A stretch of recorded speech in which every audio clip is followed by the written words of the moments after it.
joyride, a hit and run.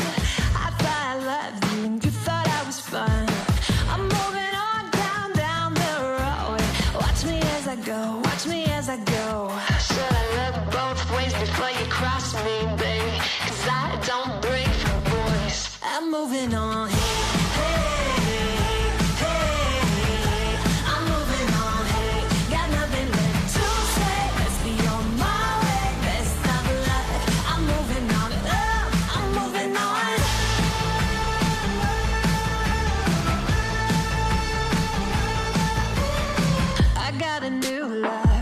For miles, 67 fastback, oh, it's just my style. We're headed down, down, down the road. Just enjoy the show, watch me as I go. Should've looked both ways before you cross me, baby, 'cause I don't break for boys. I'm moving on.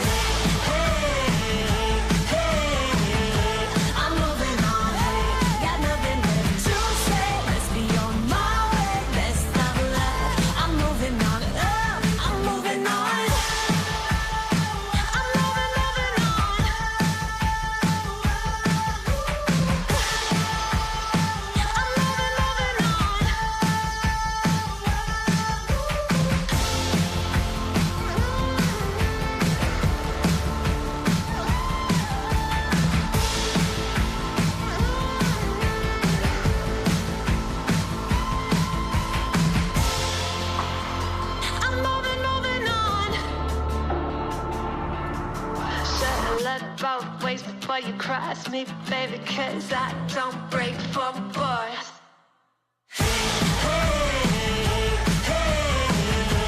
I'm moving on, hey, got nothing left to say. Let's be on my way, best of luck. I'm moving on, got nothing left to say. Let's be on my way, best of luck. I'm moving on, got nothing left to say. Let's be on my way, best of luck. I'm moving on, I'm moving on.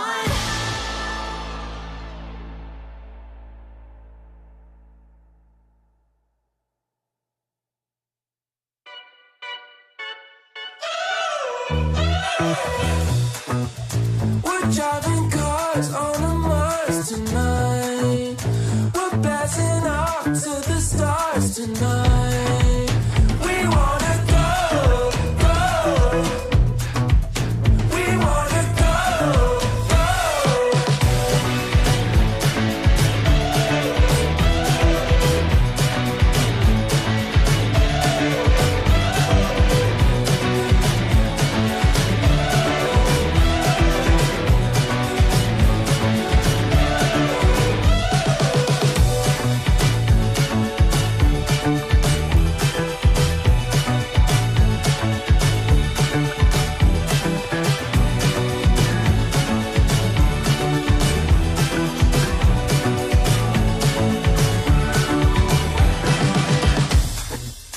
We're driving cars on a Mars tonight. We're blasting off to the stars tonight. We wanna go, go. We wanna go, go.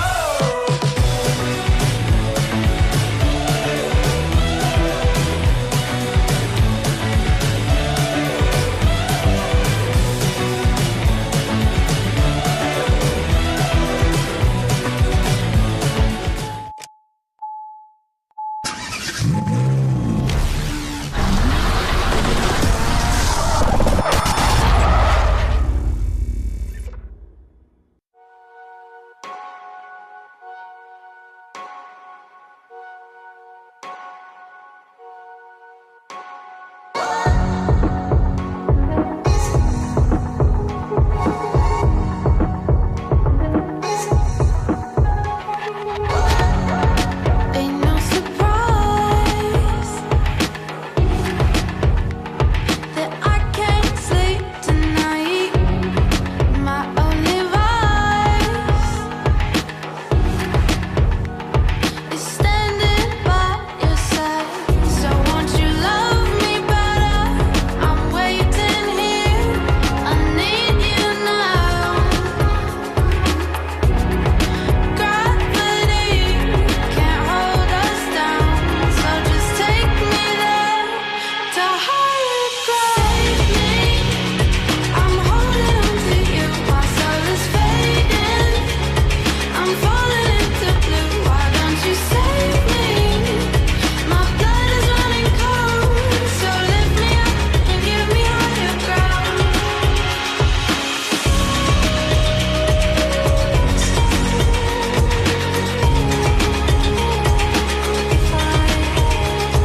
And welcome to our Autobahn Country Club Festival of Speed. Hello, everyone. My name is Matt Lauterbach. We're going to get ready for an exciting day of racing here, starting off with our GT Challenge event. Immediately after that will be our Wings and Things and Radicals coming up in just a little bit. And immediately after will be our Spec Miata race, 10 laps for each race here today. And we're going to step over. We got some driver interviews coming up here. First up, we got an interview with the number 70 of Joe Koenig here. We'll get over with Joe. Joe, how you doing today? How you feel about the race going up against the competition and race you haven't really raced in so far this year? Hey, thanks a lot. I've been a member since '07. I try to get here as often as possible for the GT races, which is usually once a year. I love doing it. It's a great crowd, great people.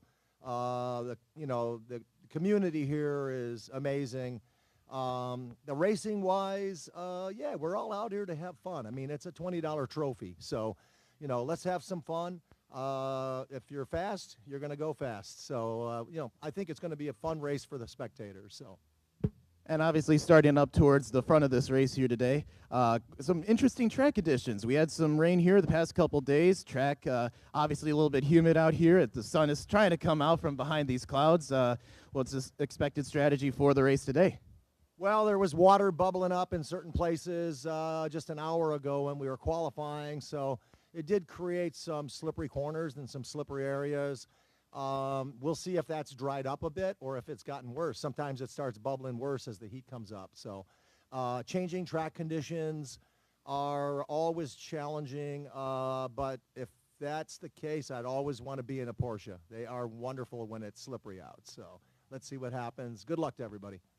Well, best of luck to you, Joe. Thank you once again for the interview. Joe Koenig starting here in the black and yellow number 70 car, lining up third here in our starting grid today. And we're going to get you caught up here with the rest of the field. We're going to make our way down to the number 08 of Mike Bernardi. Mike Bernardi running double duty here today. He starts off in the GT Challenge. We're going to make his way over to his car. Similar paint scheme to the number 70 of Joe Koenig, and we'll get here with Mike. And Mike, how you doing today? Best of luck to you in this race. And we got to ask you about running double duty here. You're starting in the GT Challenge race first, and then going to start off in the Spec Miata race later on. How you feeling about that? Well, good afternoon. It's a long duty, but the track conditions are good. It's a little dicey coming into South 11 there, a little water coming across the seam there. So it'll be interesting racing. This is a pretty competitive field. This is a big field today. Autobahn's done a great job getting this place ready. Special salute out to Marge and Jody over at Havoc, thinking about them all today. And we're ready to go racing. I mean, this is going to be a fun day today. And obviously starting a little bit back behind Joe Koenig towards the middle of the field here. Some very interesting track conditions here, as we were just talking with Joe about some of the moisture and the humidity going on the track here. Rained past couple days, rained last night really hard actually. What do you expected strategy for this race compared to the Spec Miata race later on? Well, I think in this race, we got to get away clean start, getting through the first few corners, see how the field separates itself, and then just try and keep up with the leaders there. We got some strong field in front of me, I know that, and see if the car's there at the end of the race. All right, well, best of luck to you today, sir, in both races today. Obviously, Mike Bernardi lining up 5th in our GT Challenge event and going to be lining up in the red and black number 8 Spec Miata car coming up later here today. We're going to make our way down towards a couple cars here before we get going with the start of this one.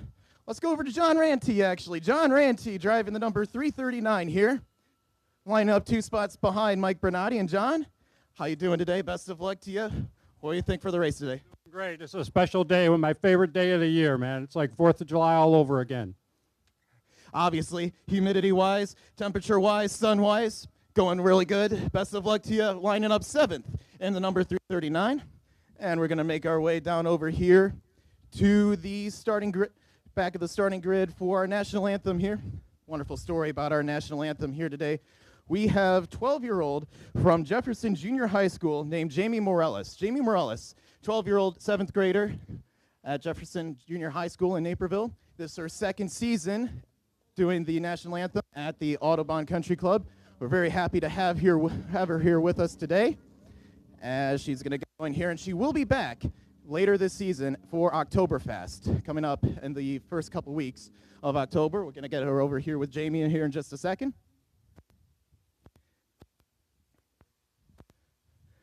And at this time, ladies and gentlemen, as we get started with our national anthem, we'd like to ask that you please rise and remove all hats and headgear as we honor those fallen before today's race.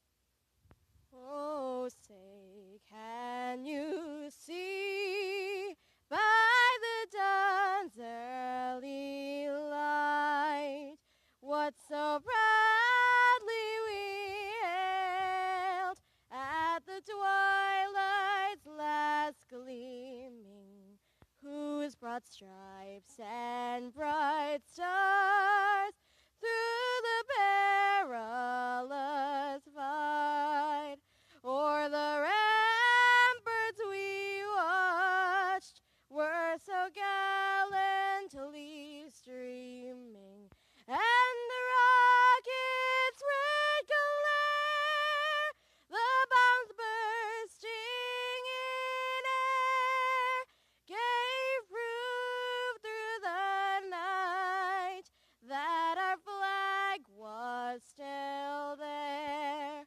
Oh, say does that star-spangled banner yet wave o'er the land of the free and the home of the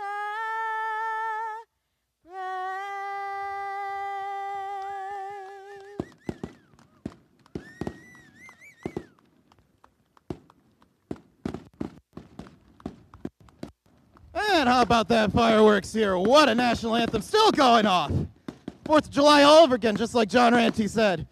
And at this time, ladies and gentlemen, I'd like to hand the microphone off to give our famous 3 words in motorsports to our founding member, CEO, and general manager of Autobahn Country Club, to Craig Cunningham, to give it away. Hello, everybody. Lady and gentlemen, start your engines.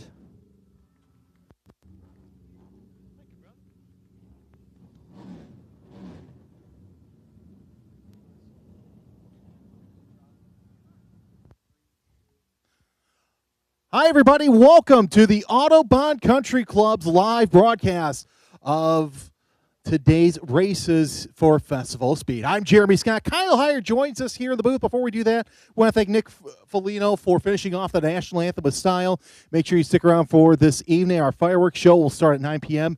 Earplugs are recommended. Kyle, I got to say, they kind of shook the booth here a little bit there after the national anthem. That was awesome. And, of course, this is the Autobahn Country Club Festival of Speed, a celebration of all things four-wheeled and fast. Here is a look at Autobahn Country Club. We're running the full circuit today, 3.5 miles, 19 corners.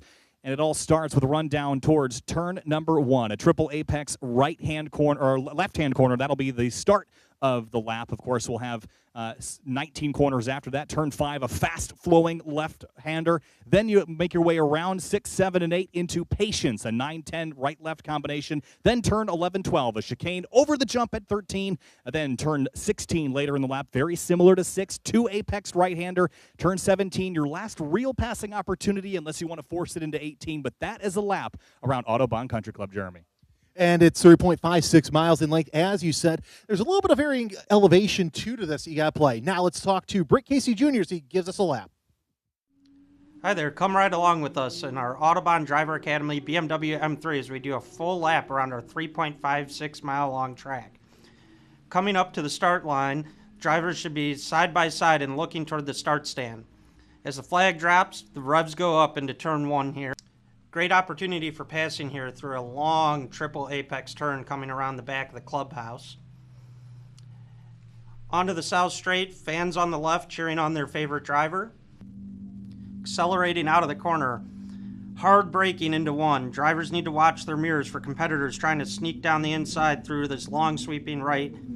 Things start to tighten up going into turn 3.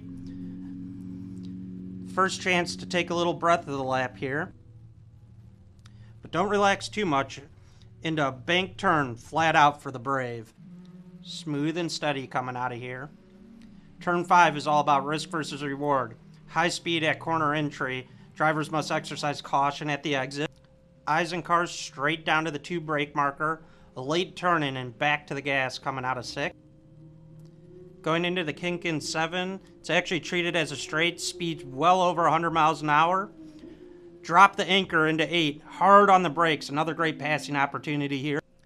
Coming up on one of the trickiest complexes on the course, patience is key through turns 9 and 10, slowest part of the racetrack. Wait to get on the gas as you pull onto our 1,850-foot straightaway. Another chance to breathe, stretch your fingers, and check your mirrors. One of the longest straights on our track at over 6 football fields long.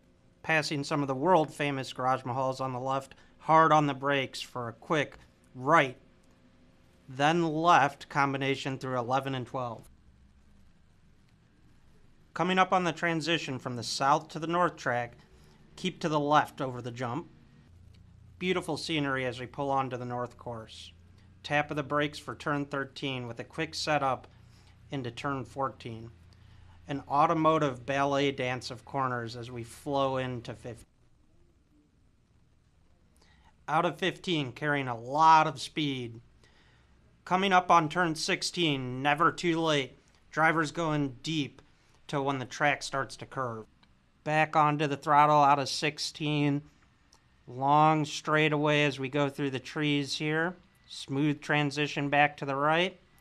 Hard braking into 17. Uphill there. Long left turn, really tight. Keep it tight going in. 2 turns to go. 18 and 19. Maintain your focus. Hard on the gas. Let the car push out a bit. Shifting through the gears. One last straight for a final chance at glory. Across the start-finish line. And that's a lap. And of course, the drivers have to do that multiple times a race. And here's the big thing. We've seen a lot of rain here in the Will County area. Obviously, not as much as DuPage and Cook counties where they've seen, I'd say 10-plus inches in the past couple of weeks. So we're going to see some weepers in some of the spots here, and that's going to make a lot of difference here as we go through the race. And even if the pavement is dry, the grass is not. That grass is very slick and wet. That will be a challenge if you don't keep all 4 tires on the black stuff, though. But with the cars rolling out for their pace laps, Jeremy, let's get kicked off with the starting lineup for the GT Challenge race.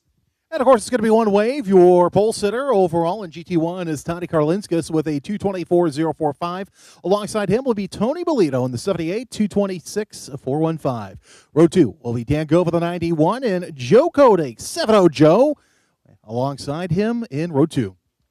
In row number 3, the first of the GT2s, that's the number 36 of Britt Casey Sr., alongside Ron Roshinsky. Row 4, Chris Berry in the GT3, number 02. Mike Bernardi in the 08 rolls off 8th. Row 5 will be Valdez G in the 24. Then it's John Ranty in the 339. Steve Wyrider in the 79 will be alongside Chris Hutter in the 81. That makes up row 6. And row 7 is going to be Michael Bennett in the number 7. Charles Margosian rolls off in 14th to the number 229. Roy Lipner starts 15th to the number 75, and Sean Vigavicius starts 16th in the 023. Row 9 will be Scott Benning Sr. in his GT4, number 59. Then Bob Norrie, your fastest at GT5 with a 41.4.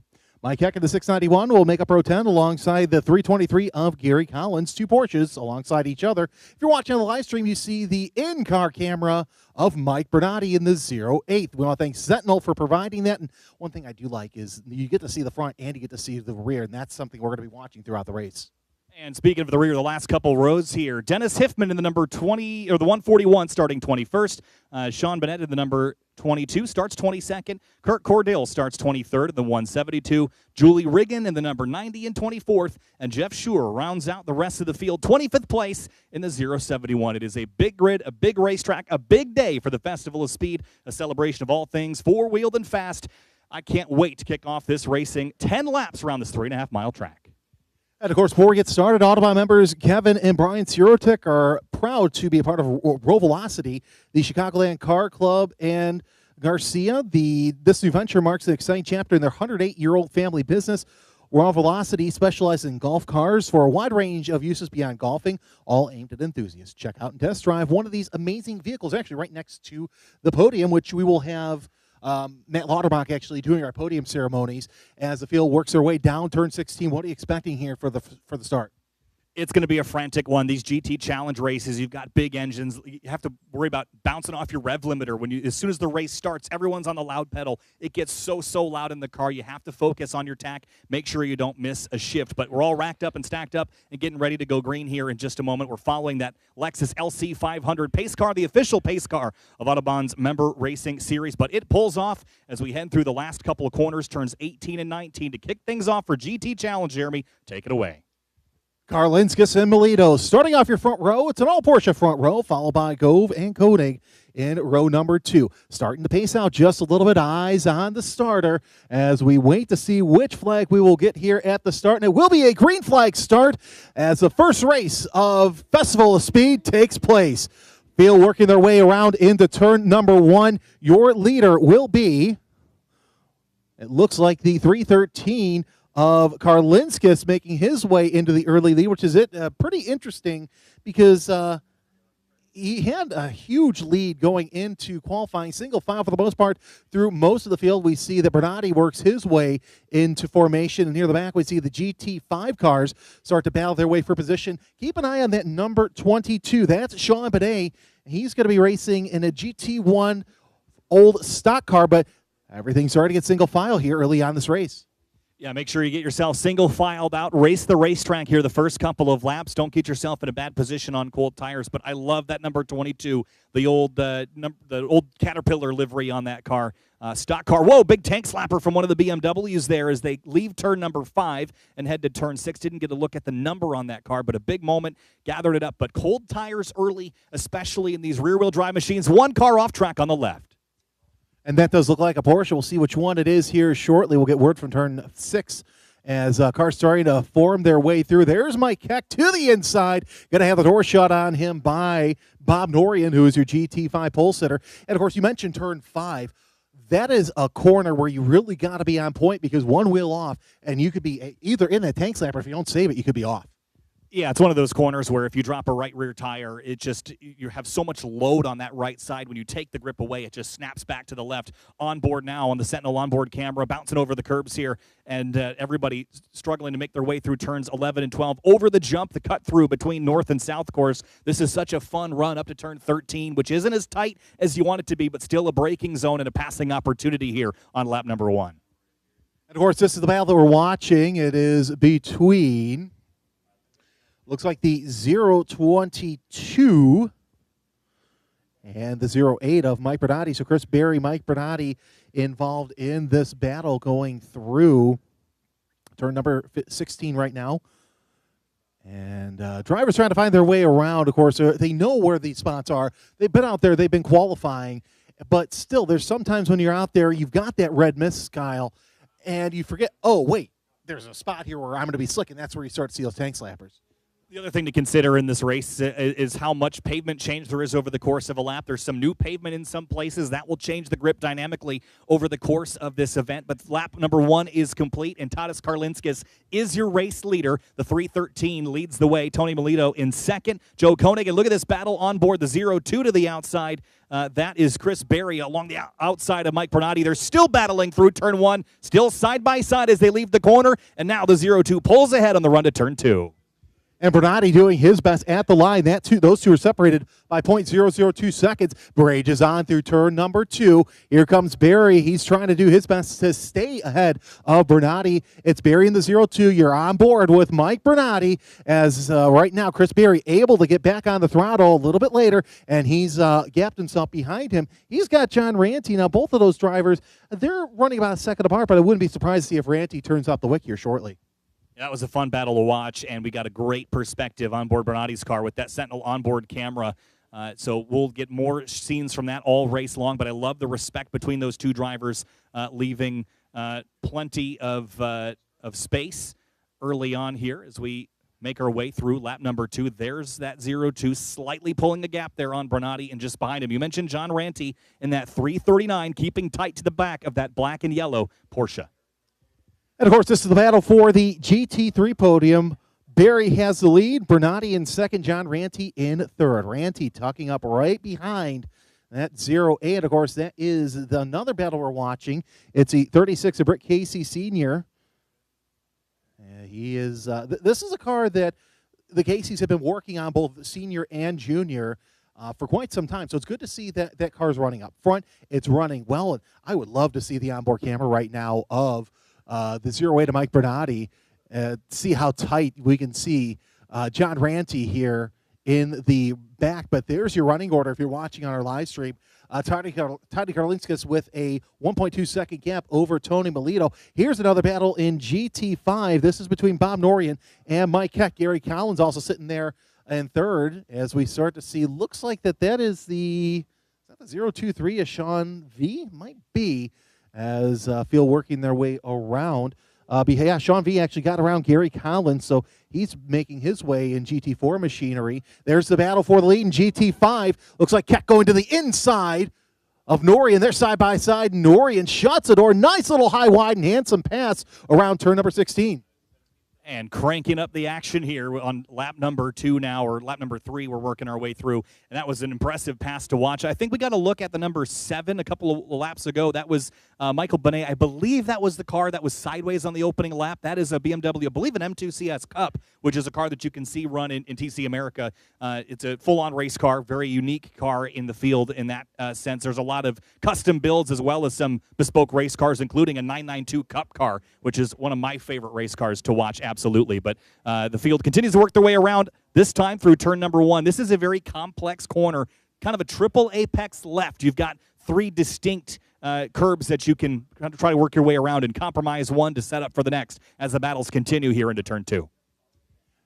And there we see the 323. That's Gary Collins trying to hold off the 229 of Charlie Margosian. That's for overall position, not necessarily class position. Margosian in GT4, as we do see the battle for the lead in GT5 heat up. Here comes Keck, not able to make a pass happen through turn number 4. Let's see if we can watch this, because Keck, he backs off, and then he's able to get back on the rear end of Norian. He tried something earlier on in the lap, and I would say that's about 3 to 4 car lengths. Keck, though, a little bit of back end there, so he's really on as he come around turn number 6. Yeah, it was interesting to watch Keck take a look there. Real shallow entry into turn number 4, and that's not really a line that is going to let you carry good speed, but took a look maybe just to get Norian to shuffle offline a bit. It's a distraction tactic is really what that is. Maybe not a pass attempt, but you get alongside, then Norian has to give you space into the following corner. So we'll continue to watch that battle, that ND Generation MX-5. Very light on its feet, but Keck using every inch of the road plus a couple inches on that red and white striped curbing. And, of course, with the momentum of the GT5 class, if I'm Keck, I'm trying to get in that slipstream of Norian. Norian's got a different paint scheme than we're used to seeing. It's a really slick paint scheme in that Mazda MX-5.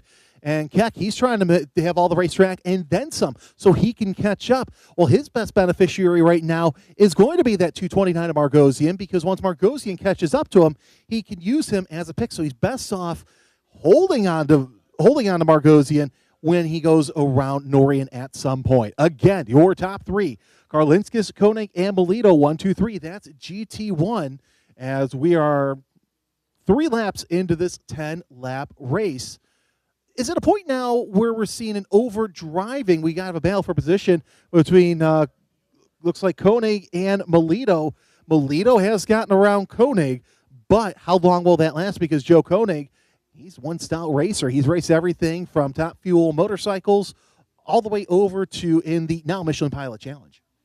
Yeah, this battle is going to be interesting to watch here. These 2 GT1 drivers battling for the second step on the podium. Karlinskas is as good as gone. 7 seconds up the road, but we know how quickly things can change. So while they're battling for second, yes, they're still keeping their eye on the 313 who's long gone, or at least they're trying to. But Melito, it's got second place now. Koenig trying to run him back down. He was 3/10 off last time by. And then Dan Gove in the background in that GT1 number 91. He's about 3 seconds back, but eyeing these 2, because once that fight starts, it'll drag them back into the conversation as we get a quick look at Karlinskas driving away from that second-place fight with Melito and Koenig. Yeah, we saw that, and it's like Karlinskas is in a different zip code right now And Koenig trying to get over to the left early, but Melito breaking that draft. Again, this is the battle for second place. And you see Gove in the background, 2 fall line cars looking quite well so far early on in this race. And there's Dan Gove in that number 91 Corvette by Black Dog Speed Shop.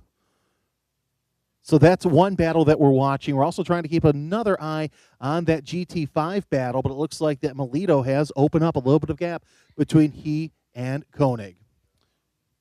As there goes the battle around turn number 15. It's about a 3 to 4 car length gap right now as they go into 16. And I believe, I haven't gotten a good look at the tailpipes of this third-place Porsche, but is that a 992 generation Porsche versus a 991? They're very similar Porsches in setup by the looks of it. Maybe it's a 991 also, but they're both Porsche 911 Cup cars, and they're looking very, very solid racing together. But that Corvette that's running fourth, very different in construction. Front-engine rear drive versus the rear-engine rear drive of the front 3 all Porsche machinery. And that's something we can also tell by the number plates, because both of those cars run in not the Carrera Cup, but that Yokohama Challenge as well. There's your battle for GT5 if you're watching the YouTube stream. And it looks like that Keck has caught up to Norian for position. Back there in third in wait in case something happens is Gary Collins. Collins looking pretty good. Actually, I think that is, 323 Gary Collins.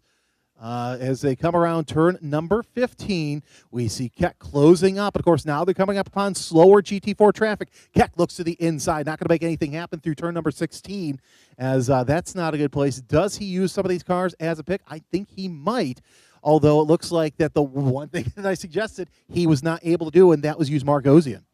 Well, the challenging thing is how different these cars are. Yes, they're running in the same category, but the ND Miata, very different machine than the car that's chasing them down right now. So their advantages are going to be in very different places. And so while Keck might have an advantage going into the corner, that ND is going to squeak away when they get to the mid-corner here. So where you catch traffic is going to be a big deal. If they catch him in the corners, that's only going to help Mike Keck in that number 691. If they catch him on the straights, then it's not going to affect that ND all that much. He's not going to be able to get around him anyway. So they work their way through turn number 1 now, and this is probably the best battle for a class lead right now between Noreen and Keck, and of course Gary Collins a little ways back trying to run back up to him. Through turn number 2, it's about a 2 to 3 car length gap as they come around. They've got Collins back there as well. Something to watch out for also behind them, Sean Benet in his number 22 stock car. Interesting to see how they're running right now. All right, so we just got word from Tom Herb, who's actually over in Road America. Thanks for watching. Joe is actually in a 992, and the car he's chasing is a 991. And he says that you could tell the difference. The 992 has a gooseneck wing, so that's good to know. I actually got something on Tom as well, but go ahead with your point. Yeah, I was going to say that the way that I usually tell them apart is the solid taillight bar on the 992, but it's just hard to see with the livery where it's black without night lighting to see it. But thanks for that insight there between. But basically, the 992 is just an evolution of the 991 Porsche, so they're very similar in some ways. But as far as which one I'd pick the newer car. Porsche knows what they're doing in the design of those cars, so we'll see if Koenig can get up there and get by that 78. And, of course, Tom also winning Best in Show in the Concours last night at Elkhart Lake, so congratulations. He actually won it with his Gen 1 Daytona prototype, so that's pretty interesting as well. Oh, I know, I miss Daytona prototype racing. Miss calling it, too. I actually have a friend who's down in at Kansas Speedway, and it's like, oh, I remember calling that race. I was actually in pit road for that. First and only Grand Am Rolex Series race. That was a lot of fun.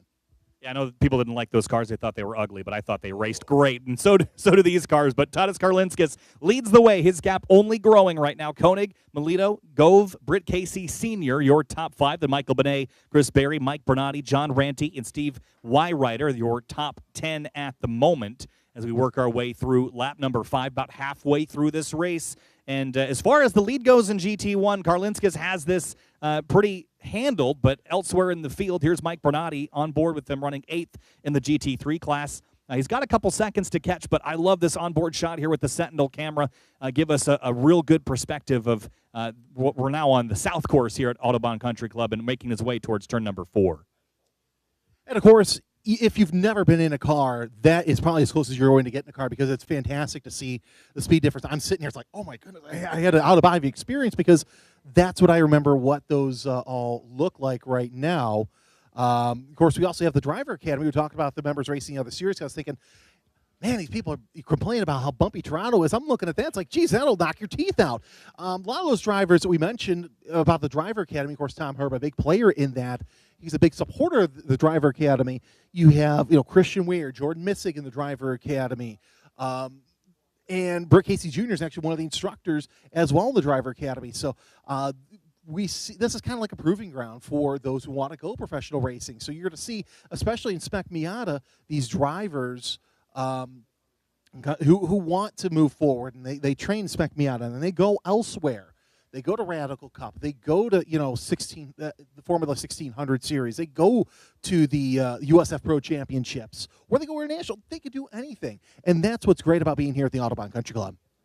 Yeah, certainly gives you a way to practice, a way to test, and a way to race here as we're doing this afternoon at the Festival of Speed. The battles continue here in our GT Challenge race with 4 laps to go. Joe Koenig last time by ran a 569, which was slower than Karlinskis but faster than Melito. So the front 3 kind of expanding that accordion as they continue to run first, second, and third in the GT1 group. Britt Casey Sr. still leads in GT2. As for GT4, it's Roy Lipner down in 14th overall, leading the way in that category. Scott Benning Sr., and then that battle with Noreen and Mike Keck in GT5. That fight is now separated by still about 0.7 of a second, and that will continue to probably stay that way. They've battled before. They're going to battle again this afternoon. And, of course, with a handful of laps left, Kyle, we're going to see what happens here as these cars make their way, at the end of the race. Now they've got their car set. They know what their cars can do. They're seeing what their competitors are doing. I expect a lot of those close battles, like your GT5 battle for the lead and also the GT1 battle for second place, to really heat up as we are working our way through the end of this first race. Wings and Things competitors, you might want to start thinking about making your way over to the grid for your race. That's the south grid, as we'll get started for that. It's a special race for Wings and Things. We'll talk about that a little bit later on as we are watching our cars go around the track and make their way through the end of the race. There's your battle for second. It looks like third place as Koenig has made his way up to second. So this is against Melito and Gove. 2 seconds separates the two drivers, 78 and 91. And when I dabbled in Trans Am, it was explained to me that a lot of these cars, you saw the Porsches and you saw the Corvettes, and it was interesting to see the Corvettes, they're powerful on the straights. Then you got the Porsches. Well, they're faster through the corners, but yet they can do the same lap times. And that's almost the case as Gove is 2 seconds a lap faster than Melito right now. So maybe Melito's falling off here as Gove looking to the inside going into 17. Yeah, I think there's definitely some fundamental differences in the layout of the car here. Of course, this Corvette, front engine, rear-wheel drive, it's a different balance compared to that rear engine, rear drive Porsche. As far as Porsche's engineering goes, they've figured out how to make that work, even though the engineers, 60 years ago would have told you, no way that's going to work. But Porsche has got a balance that differs from the Corvette. So one of the things Porsches are known for is having a lot of corner grip leaving a turn because they've got so much weight over the rear. But while they can also be a little bit understeering mid-corner, that Corvette, instant rotation on throttle. That's how you drive this car with your feet here. You should also notice, while this race continues on, a little bit more cloud cover in some places. I wonder if that will bring the track temperature down just a little bit and prevent maybe some tires from overheating as these drivers push to the limit here. As we watch this battle for third place get pretty interesting here as Melito falling into the clutches of Gove in fourth place. And, of course, this is the battle for the podium in GT1. Each race will have their podium immediately after, so we will see Matt Lauterbach handle the podium ceremonies here at the end of this race as Gove going around lap traffic. And now he has his sights set on Tony Melito. Battle for third in GT1. That's our closest right now. as we're also keeping an eye on Noreen and Keck. Now, it's a 1.4-second gap there for GT5, but I would not be surprised to see if those two catch up here shortly. There's Koenig in second place. He's got a good gap, but now Melito having to worry about that 91 Corvette, championship-winning Corvette, multiple time out of Dan Gove. Through 11 and 12 they come. There'll be 2 laps to go, though, when our leader, Tadas Karlinskis, comes. He's got a 13.3-second lead, so he's just lonely and gone at this point. Yeah, certainly all by himself out front, but it's not over till it's over. I've called a lot of races where things have changed drastically on that final lap, even with an enormous lead. So Karlinskis leads the way, but Koenig, Melito, and Gove second, third, and fourth. And, of course, that 91 Corvette closing in on Melito, and you have to wonder over the course of this race, the tire temperature, is Melito asking too much out of the front tires of that Porsche, and that's what's dragging him back into the conversation. I mentioned the Corvette. You can rotate on throttle with a Corvette in a way that you can't in the Porsche. So in some ways, the Corvette is going to be less affected by understeer late in a race versus a Porsche. The challenge is that Corvette's got a lot more weight to lug around with it as well. And there's Karlinskis on the live stream 2 laps ago. So he'll see the white flag next time by. Wings and Things competitors, please start making your way to the grid. Wings and Things competitors, please start making your way to the grid for your race. Big 15-second gap between Karlinskis and Koenig.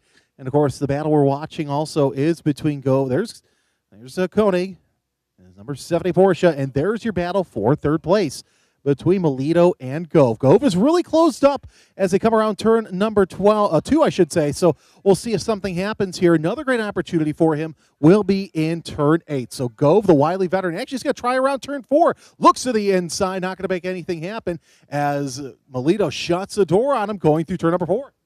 Yeah, Melito's struggling just a little bit. Ran a pretty slow lap last time by compared to the drivers around him, a 2:31.337. That was almost a full second slower than Gove. So that Corvette closing in and maybe smelling some blood in the water there with that third-place Porsche just ahead of him here. The battle continues now into turns 9 and 10. That will lead you into a long back straightaway where the Corvette might find an advantage over this Porsche. So this is rear engine versus front engine. German sports car versus American muscle. This is going to be a lot of fun to watch here. Second to last lap and onto the back straightaway. Here comes the Corvette. Open the taps on the American power. Here we go down the backstretch. Turn 11 and a great overtaking opportunity. A slight fade to the right there for the Porsche, but no overtaking opportunity just yet. But this battle is far from over, Jeremy. It is, and Gove really trying to bide his time and wait for Melito to make a mistake. He's just going to get in those mirrors and try and see if he can freak out Melito, though Melito doing quite well as he himself is touring as a racer in that Porsche. Once again, Randall Cup and Wings and Things competitors, your grid is now open. Your grid is now open. There's Koenig. Let's see where Gove is as we're watching the field make their way around for yet another lap. As our eyes are on the starter, Toddy Karlinskis is your leader. He's going to look up and see the white flag. 1 lap to go for Karlinskis. He's made his way into the GT5 field, but let's see if we can take a look at that battle for third place in GT1. Again, that is between Melito and Gove. The Porsche ahead of a Corvette. Eyes on 17, and right now, here comes Gove. He's under that rear wing of Melito down the front straightaway. Let's see what happens in turn number 1. Does Gove have enough? It might be a little too far away, and yes, he is, but he's still got 1 lap under 3.5 miles to go, Kyle. You think Gove can get it done? He's got 18 more opportunities to do it, and he's been so close. But last time, Melito, again, still slower, and with that, Gove has slowed up as well. So he's being held up by the Porsche. Can he find a way around here? Wow, that's a shallow turn 2 there for Gove, the number 91, trying to close the difference to Melito. Porsche versus Corvette. This is a classic GT racing battle. Into turn 4 now. Gove again sets himself off to the left just to get the left side mirror of that number 78, but Melito does not take the bait. This time sweeps to the left into turn number 5. Not close enough, Jeremy, but he has half a lap left to do it, and he is all over the tailpipes of the Porsche. Turn number 8 is the next opportunity. Does he get a good jump off of turn number 6? It looks like he does. He's starting to reel him in through the kink of turn number 7. Nose to tail. This is the battle for the bottom step of the podium. Will it be Melito or will it be Gove? Gove not able to make anything happen. He's got turn number 11 to try it once again. Of course, going through patience right now. That's turn number 9. Making the move around turn number 10. It's still Melito and Gove. Oh, Gove under that rear wing. Of course, looks like he does have some slower traffic to work with if he can't get it done. But now Melito able to jump on, although Gove looking to the inside, going to think better of it, and probably saw that lap traffic. I thought, maybe I can do this. Yeah, I think Gove, he's being out-accelerated by the Porsche because of all that rear grip the Porsche 911 has on corner exit. Its advantage is there. Towards the end of the straight, maybe it's back to the Corvette's favor, but all this is for a podium spot behind Tadas Karlinskis, who works his way down the last couple of straightaways, entering turn number 17 right now. Just 2 corners left for Tadas Karlinskis in the GT Challenge race. Through the last 2 turns, Jeremy, here he comes. He got a good jump off the finish and opened up a huge gap. And it was none the wiser for anybody else. Checkered flag will come out. Double checkers, actually. Tadas Karlinskis is your overall in GT1 winner. And, of course, we're still watching that battle for third place in GT1 between Melito and Gove. Also, you saw the GT5 battle for the lead. That will be the last one as they come down the straightaway ahead of Karlinskis. Here comes 7-0 Joe Koenig. He'll take second place, and here comes your battle for third. I don't think Gove will have enough, though there may be slower traffic. As they come down the line, it's going to be Melito. Melito takes third place overall, and in GT1, that was close. And fierce defense for Tony Melito as well. He slowed down nearly a second slower every lap, but still managed to keep the 91 in the rearview mirror. That was an important last couple laps for Melito. Didn't even have to go defensive, just the way he was driving, the advantage his Porsche had over the Corvette. That was the defense there. And sometimes the best defense is a good offense. I think that was the case for the number 78. He will end up on podium in GT Challenge. Other good battles coming to the checkers. We mentioned that one for GT5, Bob Norrin and Mike Keck. Mike Keck all over Bob Norrin the entire race, and they still have about a half lap left. Yeah, that was going to be interesting because they're running Keck is running a little slower than Norrin, but nonetheless, they're running close to the same lap times. We're on board with Bob Norrin and his number 08. And he'll come across the line and finish third in GT3 right there. So Bob Norrin carrying our Sentinel onboard camera. He had a great race with Chris Berry, as we saw. Let's see if we can find that battle, that GT5 battle for the lead again. That's the 89 of Bob Norrie and his MX5 and the 691 of Mike Keck. As we're seeing cars come down the finish straight. There's the 7. As we got more cars trying to finish the race here. That's definitely a BMW. That's the 50. It's like the 59 of Scott Benning Sr. in his South Shore Racing MBS2 Motorsports BMW. We'll come down to the twin checkers. Scott Benning with a great showing. There's Roy Lipner, your winner. Scott Benning Sr. sits in second place. Sean V. in the 023 sits third. As it looks like that is our GT5 battle. Yes, that is a MX5. And that does it. So Bob Norrie wins over Mike Keck, and that gap opened to 1.6 seconds. Well, Kyle, that was actually a pretty good GT race. Normally sometimes we see battles like, okay, yeah, 1 or 2, but we saw battles consistently throughout the field, including in the hard-to-race GT1. Yeah, that was a lot of fun to watch. So it was really the battle for the podium spot, but it was a battle for second for a while. Joe Koenig, 7-0 Joe, was the driver that beat out Melito in that respect, but Melito just clinging to position number 3 on the podium. And then in GT5, Norrin and Keck, that is a battle we consistently see return, a reflection of some great racing here this afternoon. But that's just one of several races we have going on at Autobahn's Festival of Speed. All right, so your winning order, as we have it, we'll go down to Kyle. We'll go down to Matt Lauterbach. We'll go down to Kyle because it's nice being up here. We'll go down to Matt Lauterbach here shortly, but your winners in all 5 classes include Tadas Karlinskis, your overall and GT1 winner. Britt Casey, your winner there in GT2 in his BMW. In GT3, it's Chris Berry. GT4's Roy Lipner, and GT5, Bob Norian. We want to thank Bell Helicopter for being here today. Bell Helicopter was the first to break the sound barrier in the X1. They're part of the Apollo lunar missions and the first to certify a commercial helicopter headquartered in the United States. Bell has defined advanced vertical mobility. Fly fast, fly Bell.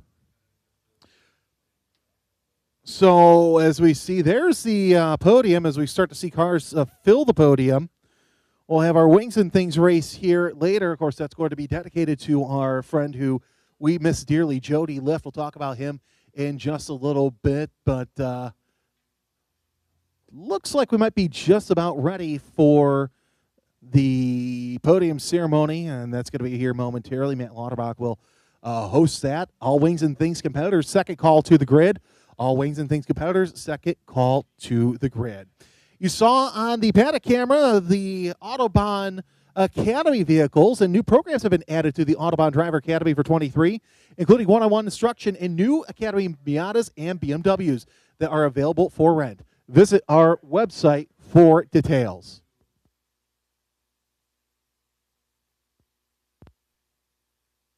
All right, so we had a very exciting GT race here to open up our Festival of Speed weekend. And we're going to get started off here with our podium awards ceremony in just a second. Congratulations to Tadas Karlinskis, winning not only the overall race, but also winning for the GT1 class challenge as well. And also congratulations to all the other competitors as well who won in their respective classes here. Fun and exciting race up there in the booth. Man, I miss calling it up there, but it was a different experience being down here talking to it about it. So we'll get going here with our podium awards in just a second. Our podium awards handler out here is talking, getting some refreshments out here to the drivers right now as they still are pulling in from off the track to the pit lane area.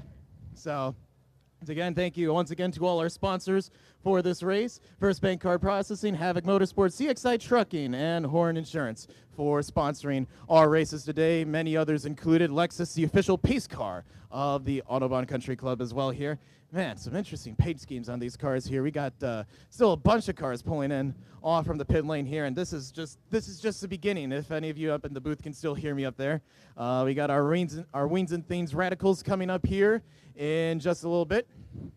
And immediately following that will be our Spec Miata. Interesting fact about our Spec Miata race. We have 36 total drivers competing in the Spec Miata race later today, both in SM and SM2, which is larger than an Indy 500 starting grid. So don't know if any of you know that out there, but it's going to be a heck of a Spec Miata race later today, as well as our Wings and Things. We're always looking forward to having the Radicals and the open wheel cars back on the track as well. We'll get going here with our podium awards in just a second. If you may notice something interesting here at Autobahn, we don't normally do this here. We actually have a little bit of a change with our podium awards. Here we have celebratory champagne bottles, and you can see over here, right in between the middle of our trophies, we have confetti launchers right here. So a little bit of a nice added touch to our event here today. Again, Festival of Speed, one of the biggest times of the year at the Autobahn Country Club. That and Oktoberfest, which we are really excited for to get started again this October. So as soon as all the drivers get over here to our GT Challenge and our awards presentation and our trophy presenter is underway, we will get started with our podium awards here in just a second.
our motto is.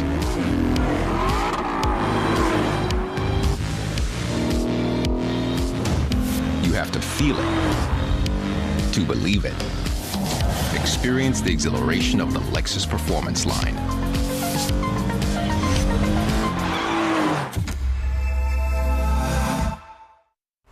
Hey guys, Brett Harper here with Kart Circuit Autobahn, wanting to invite you out to our Wednesday night Summer League. We run 2 different weight classes. We've got 180 and 210. 180s for small guys like me, 210s for bigger guys. We'll run 3 laps of qualifier, followed by a 15-lap race. Then we do a 17-lap race, and lastly, we'll run that 20-lap race. We add up to 40 pounds of ballast to the go-kart for even racing, so if that sounds like fun to you, check out our website, kartcircuitautobahn.com, for more information. We'd love to race with you. Let's see what you got.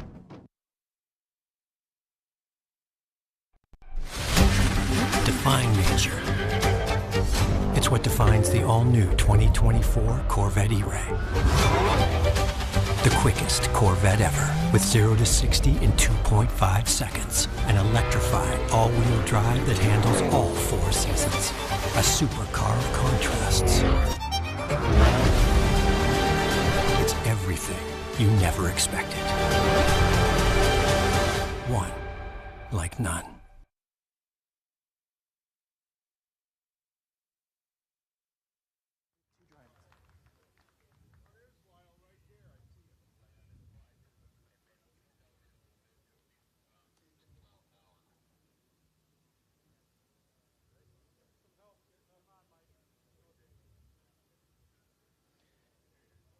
And in first place for our GT5 class race today, driving the number 89, Bob Norian.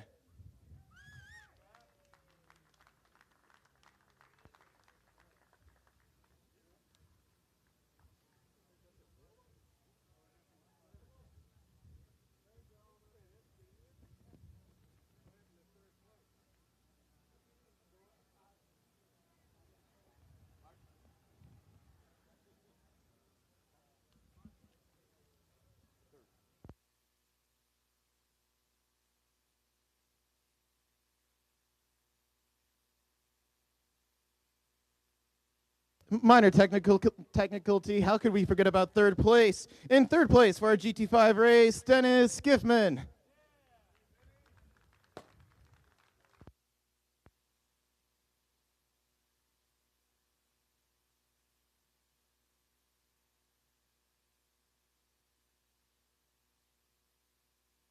Gentlemen, your podium awards for the GT5 class race.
All right, our next class up is going to be our GT4 class race.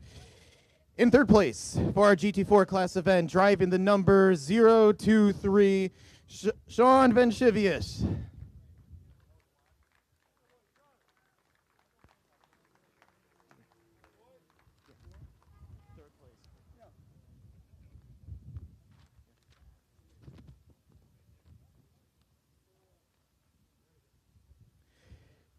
In second place for our GT4 class, driving the number 59, Scott Benning Sr.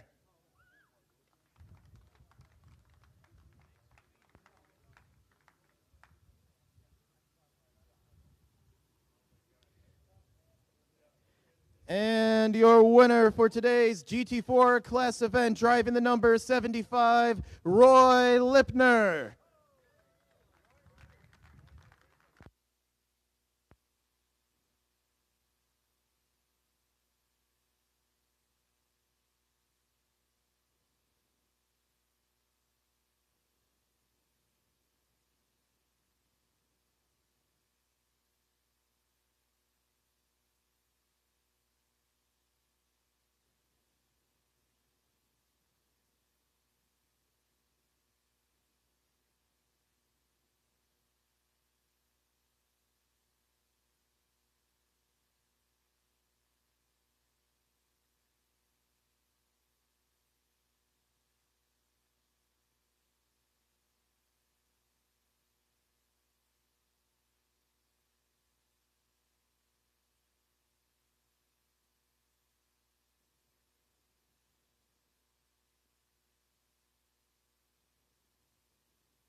Gentlemen, your podium finishers for the GT4 class race.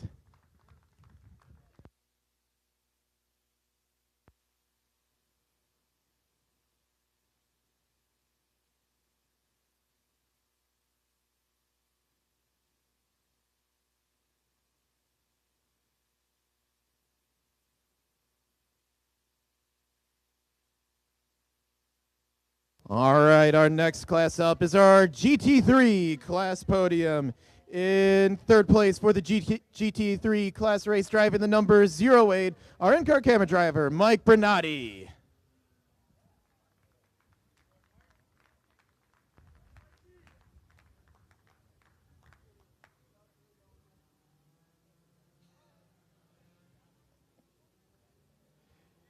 In second place in our GT3 class race, driving the number 02, Chris Berry.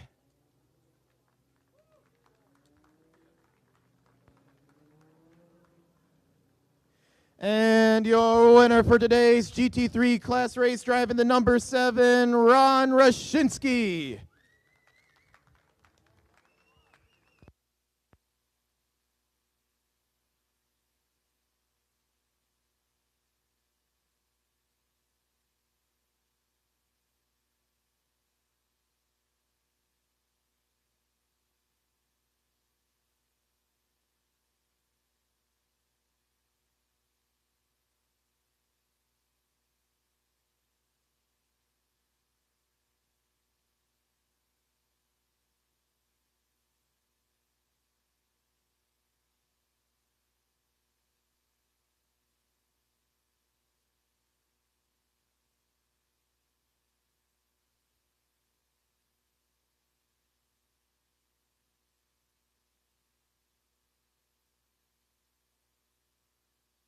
Ladies and gentlemen, your GT3 class podium finishers. I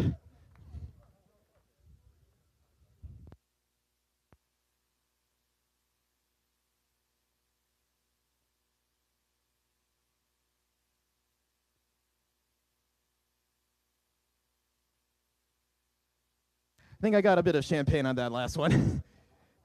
All right, our GT2 class podium in third place for the GT2 class race, driving the number 81, Chris Hutter.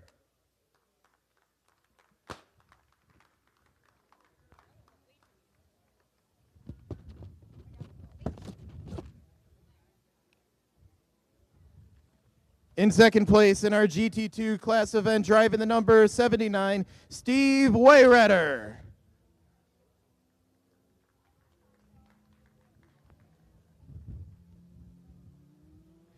And your winner for today's GT2 class event, driving the number 36, Britt Casey Sr.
And we want to thank Matt Lauterbach for the podium ceremonies.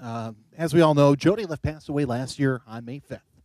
Many of you knew Jody from here in Autobahn, including myself. It was I had the special honor of working with the Lift family as well when it came to their latest start in pro racing. Jody established Havoc Motorsport in 1974 and has been operating Havoc Motorsport here on the property since 2011.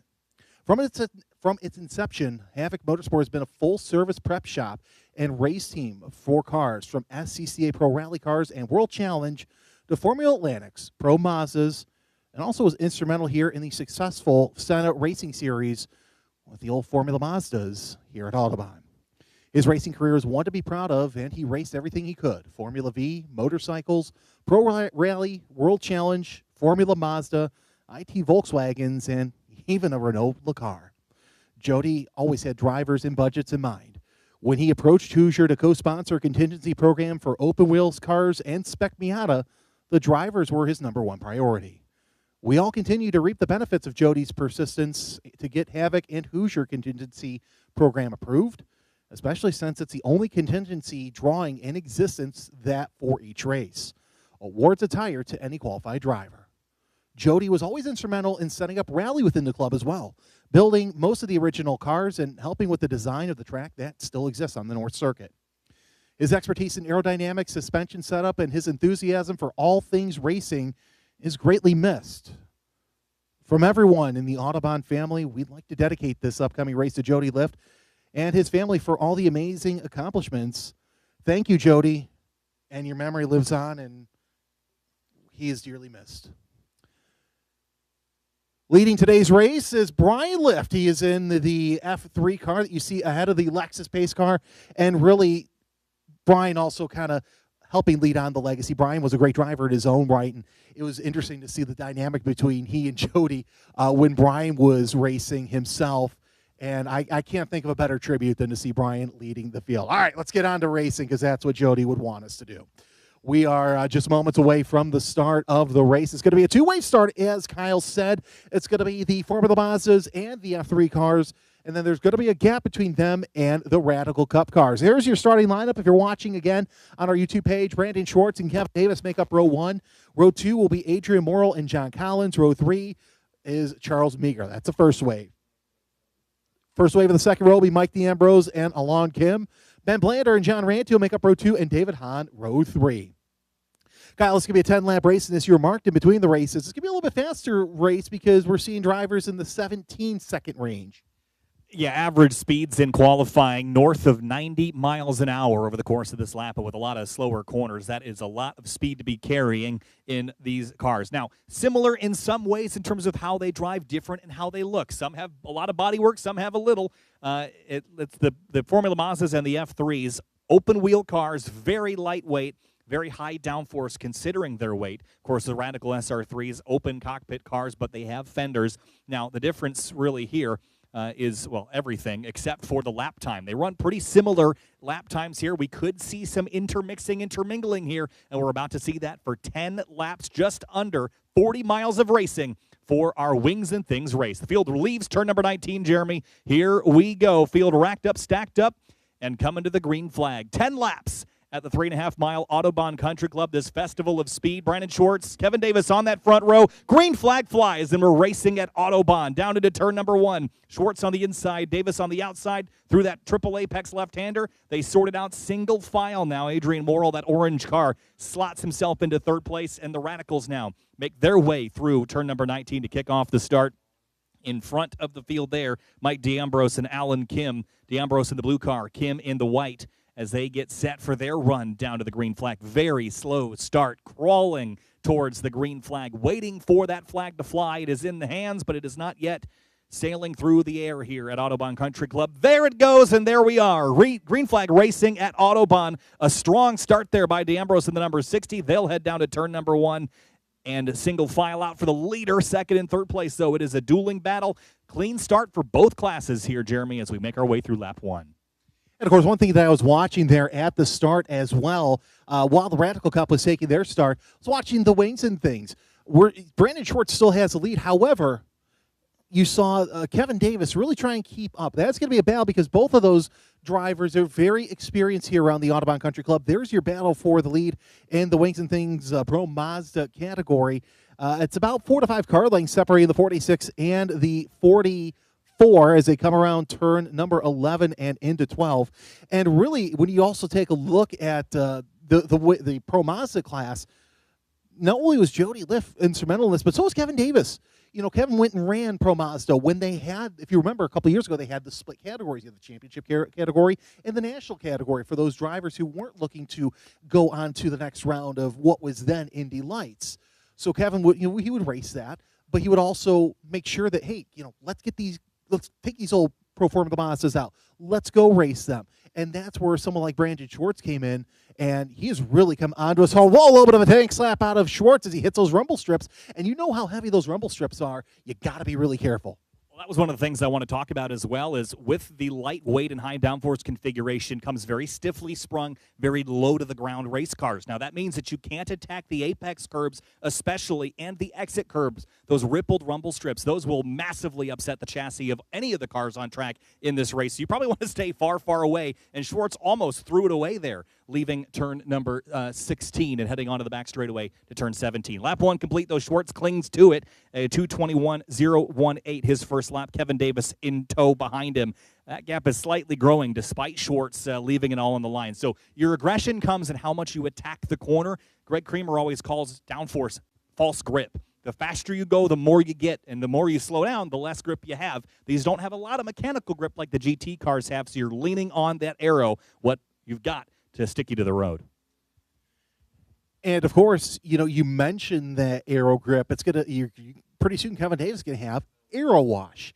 And that's also going to affect his lap times. That's going to affect the way he handles. So you'll see him move over to try and catch that aero so he can catch up. Another thing I was going to mention, you mentioned how tightly sprung those cars are. Look at how much those cars travel across the bumps, like right there in 8. You know, especially in turn 1, we saw how bumpy, especially on Mike Bernardi's car, how bumpy that car was. It's even worse in a Formula car. Definitely, the bumps are going to upset the chassis, and that's why you want to stay away from those rumble strips designed to be bumpy, designed to tell you where the edge of the road is. You will know in a Formula car. That is absolutely true. The other thing, you mentioned aero wash. I always liken that to boat wake, right, but in 3 dimensions. You've got air coming off of the rear wheel, and you've got air coming off of these exposed wheels. It is a turbulent place to be following another car. And in some places, like on a straightaway, that's great because they're pushing the air out of the way for you. When you get to the corner, though, you want that air to work with you, and you want it to be smooth air. Think when you're landing at O'Hare, and it's turbulent and crazy. It's because the air is spiraling around your wings. You don't want that in a race car. You want it to be clean air to make sure you're going fast, and that's what Davis is fighting right now following that 46. As we check back in the Radicals, after lap number 1, Mike D'Ambrose leads the way over Alan Kim in the number 6. And let's go back to that Radical Cup start because that was an interesting start. We saw how slow D'Ambrose and Kim brought the field. And it was interesting, too, because you also saw a little bit of John Ranty poking out, taking a look, and seeing what he could do, maybe make a start. Mike D'Ambrose has run the Pro Series several times, so he knows how to get a good start. Because especially when you're coming up at Road America, you know that hill, you've got to get that good jump so you can get out front early. He was able to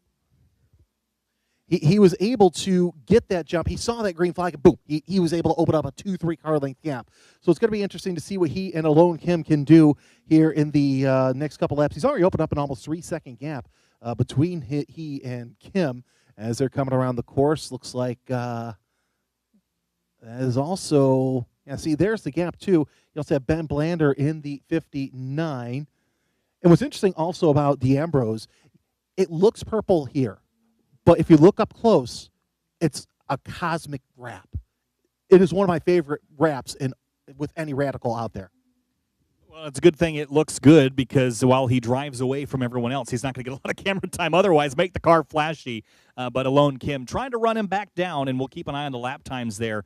But 2 seconds quicker last time by for Mike D'Ambrose over Alone Kim. Up in the other category, Pro Mazdas and F3s, Schwartz leads the way.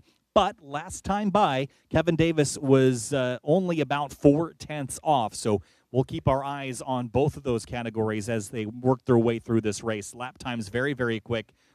in comparison to those GT cars, which are much heavier in some ways. And while they might have more horsepower, they're lugging around 4 or 5 times as much weight in these very lightweight cars. A little bit of a battle formulating here. There is a Formula car dropping behind one of the Radicals, the closed wheel open cockpit cars. And I wonder how much inside the car, I've taken a ride in a Radical SR3, how much having that open cockpit, feeling the air move your helmet around, how much that can act almost as a wind guide for you, just to kind of feel how much oversteer and understeer you're fighting in that car. It really is. And looks like Collins, John Collins, it is, in the 27 off the pace, coming around turn 10. He was a little high, but I think he's back on it, so it looks like he may have had a little bit of an issue through the corners. And, of course, we see Kim closing in on that number 60 of D'Ambrose. D'Ambrose making his way through the Formula car portion of the Wings and Things grid as we're working lap number 3. It's Schwartz, Davison, Morrill, 1, 2, and 3. And, of course, Meager slowing up to let Kim go around him. So he'll also let the 59 of Ben Blander around. So interesting to note that Meager saying, discretion's a better part of valor. I'm going to let these guys who are in their own race just go ahead.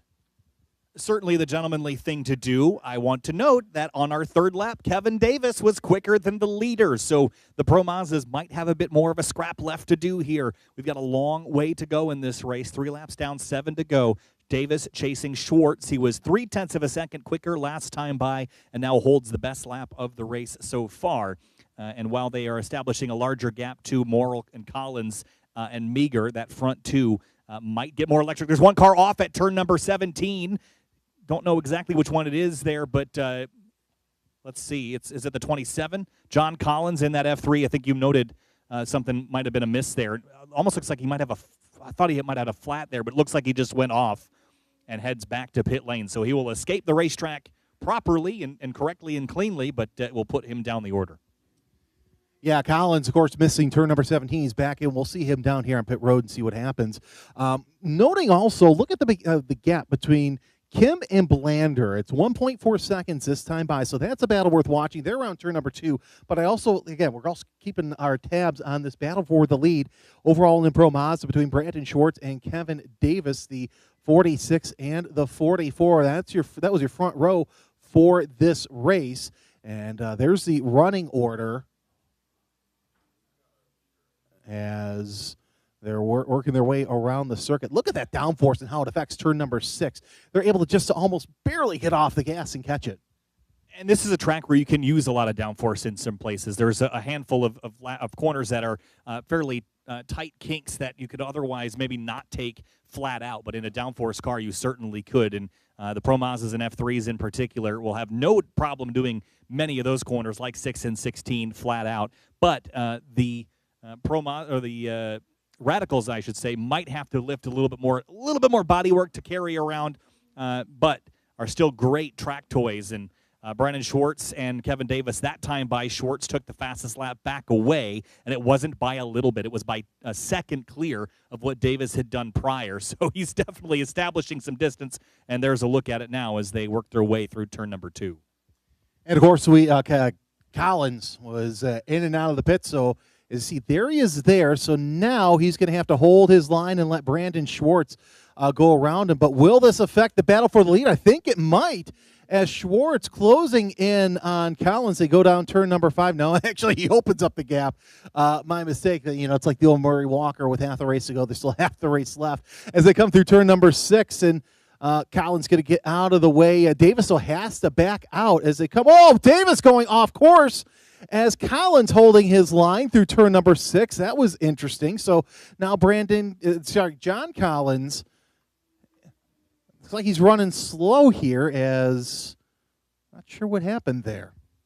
Yeah, it looked like Davis had just tried to go to driver's left, leaving turn number 6, and just didn't quite get the communication between those two cars that they were anticipating. So when he left the turn, kind of shot a gap that was always going to close and ran off into the dirt, but I'm sure he'll be a bit frustrated perhaps in that, but finally gets the job done despite losing several seconds to Schwartz in the process as this 27 goes a lap down to the second-place car in the Pro Mazda category. So Schwartz will enjoy looking in the rear view, the side view mirrors, and seeing Davis no longer that tight to his rear wing as they make their way around the far side of the course. That is the north configuration, and turns 14 through 17. Very fast-flowing turns here at the full course layout of Autobahn Country Club. Now that gap, you can see it there over probably 3 seconds now, as Shorts in that blue and white 46 has established some more distance.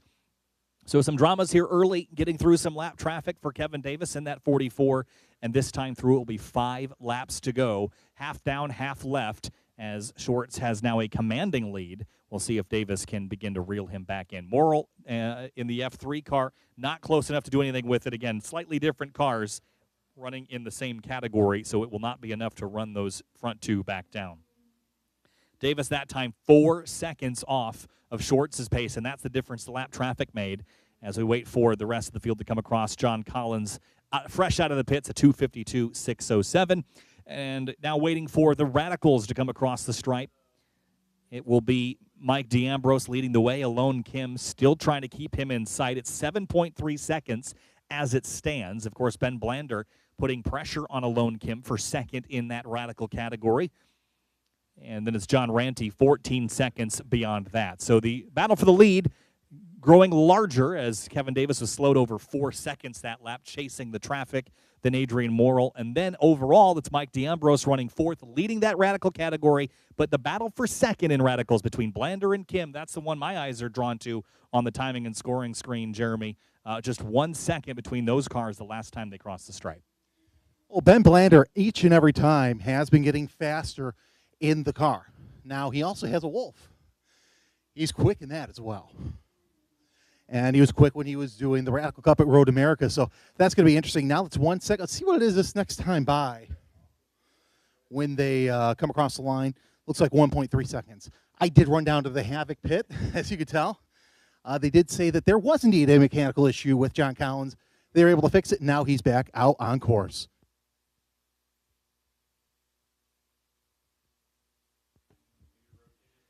So with that mechanical, John Collins is back on the road, albeit in 10th out of the 10 cars that have entered this race. With 5 laps to go, 5 laps complete. Schwartz, his advantage now north of 3 seconds.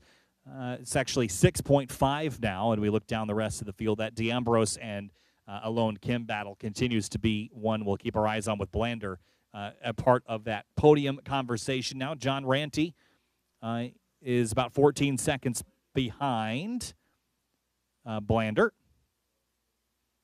And as far as the rest of the field goes, with conditions relatively stable today, we haven't seen a lot of shifting and shuffling in the temperature. We saw some clouds earlier, cooled the track off slightly, but this is that battle for second place. Alone Kim in the number 6, Ben Blander in the 59, as they head down towards turns 11 and 12. That's where you're really growing your speed and then arresting it down for that right-left combination, that chicane that will lead to the north course, that second half of the configuration.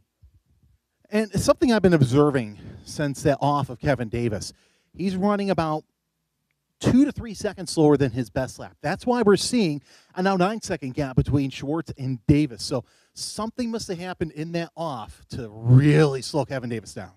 Yeah, that can be a variety of things. You can easily bend a suspension component. I think he went off and maybe caught the blunt end of a curb where the grass drops into the concrete curbing. You could easily get grass or dirt into your intakes as well and spike the engine temperature. So those are all things that you have to consider. When they pave the racetrack, they intend for you to drive on the pavement. When every time you go off that, you can certainly impact your performance.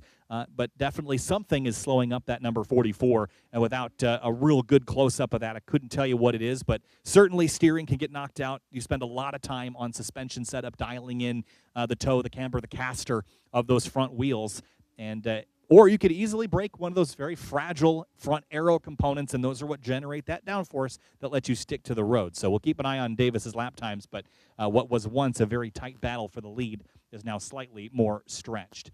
As far as the rest of the field goes and that battle in the Radical category, it continues to be Alone Kim and Blander that are the closest together. That's for second in that class, 2.7 seconds between them, and the lead between Schwartz and Davis now up to 9 in the Pro Mazdas. So 4 laps to go in the Wings and Things race at this Festival of Speed at Autobahn Country Club. And Jeremy, it's been a fun one so far, but the dramas early for Kevin Davis have pulled him out of the lead battle. And again, we focus in on that second place fight for the Radical group. That's really the most volatile fight in this race so far.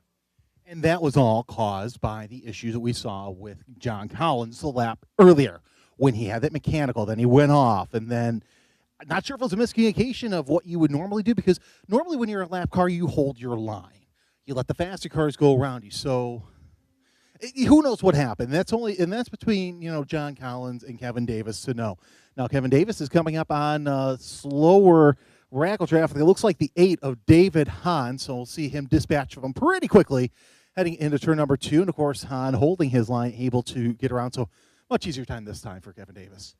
Yeah, and these cars aren't wildly different in weight, but I always like to talk about the weights of vehicles when we talk about vehicle dynamics, because all things considered, you give a car similar power, it doesn't really matter how much it weighs until you have to slow it, stop it, accelerate it, or turn it. And then that's when the weight starts to matter. And you saw how quickly that Formula Mazda dealt with the Radical on corner exit, just able to out-accelerate it so very quickly onto the straightaway. But again, looks like this time through we'll not see any closing gaps that will immediately spike any race to keep our eyes on. But with just 3 laps to go, the time is running out for anybody to do much of anything here, Jeremy. Make our way down to the last couple times around.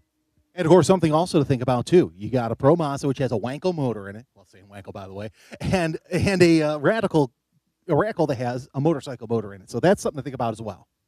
Yeah, the way they generate power, again, your different revs. All these cars are generally pretty high revving, and you're dealing with fairly small engines, very low displacement at the end of the day, so you're revving them very, very high. They've got a power band that isn't incredibly wide, not like the GT cars we just saw where you're making peak power at 2,000 RPM. We're talking, up into the 8, 9, 10,000 range for some of these cars as well. So all things to consider when you're dealing with multi-class interactions as well, but now everyone just kind of clicking away laps, making their way through. Now, the other thing, surface changes, you documented the bumps around this racetrack. It's gained so much character over the years. Some different pavement, new pavement in a couple of sections. That's always fun. High grip.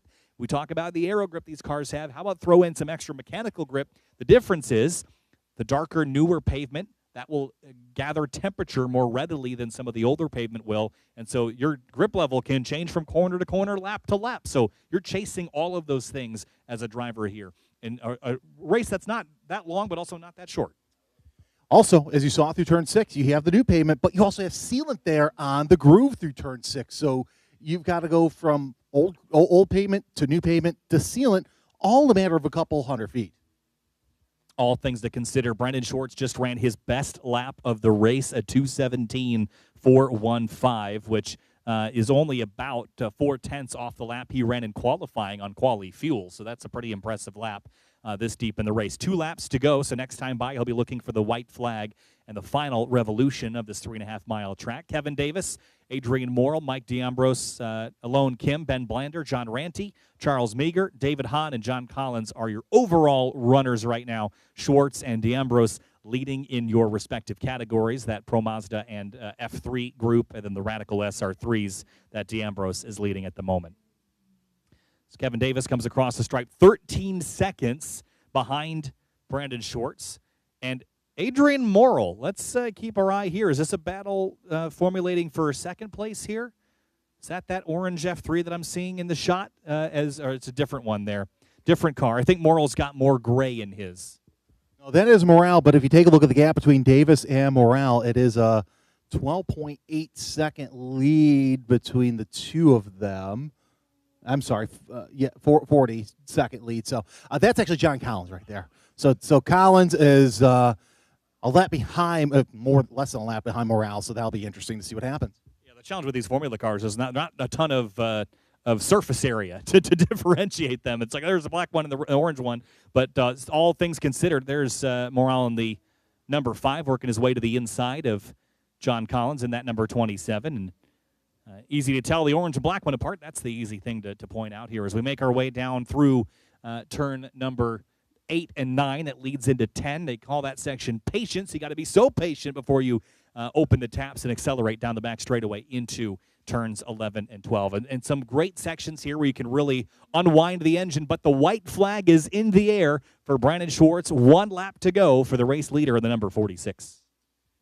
And he's really come onto his own these past couple of years. So it's great to see that Brandon Schwartz is looking really good. Schwartz, Davis, and Morale, your top 3. Then it's D'Ambrose, Kim, and Blander, your top 3 in Radical. There's Schwartz coming around turn number 2, setting up for turn number 3. And he's run a 17.4 as his best lap. As Schwartz and Davis is... All right, so you're basically your 2 podiums right there are one along each other. And I've got to say this. It's interesting to see this battle for second place in the Radical Cup class between Kim and Blander. While it's still a decent gap, it's been back and forth. Yeah, certainly that gap has, I always use the term accordion effect. It's kind of closed up and opened up throughout the race. But Brandon Schwartz making his way down through his final lap now, continuing to run consistent 2:17s, very quick laps in that blue and white number 46, expertly delving his way through some of the slower sections and leaning on the downforce in the higher sections, the faster sections, but leaving turns 9 and 10 and heading up to turns 11 and 12 now. And as he approaches the last sector here at Autobahn Country Club's full course, carving his way on the north course now. Started on pole and for a few laps fought off an advance from Kevin Davis, but lap traffic was the catalyst to the reaction of the 44 dropping out of consideration for this race lead.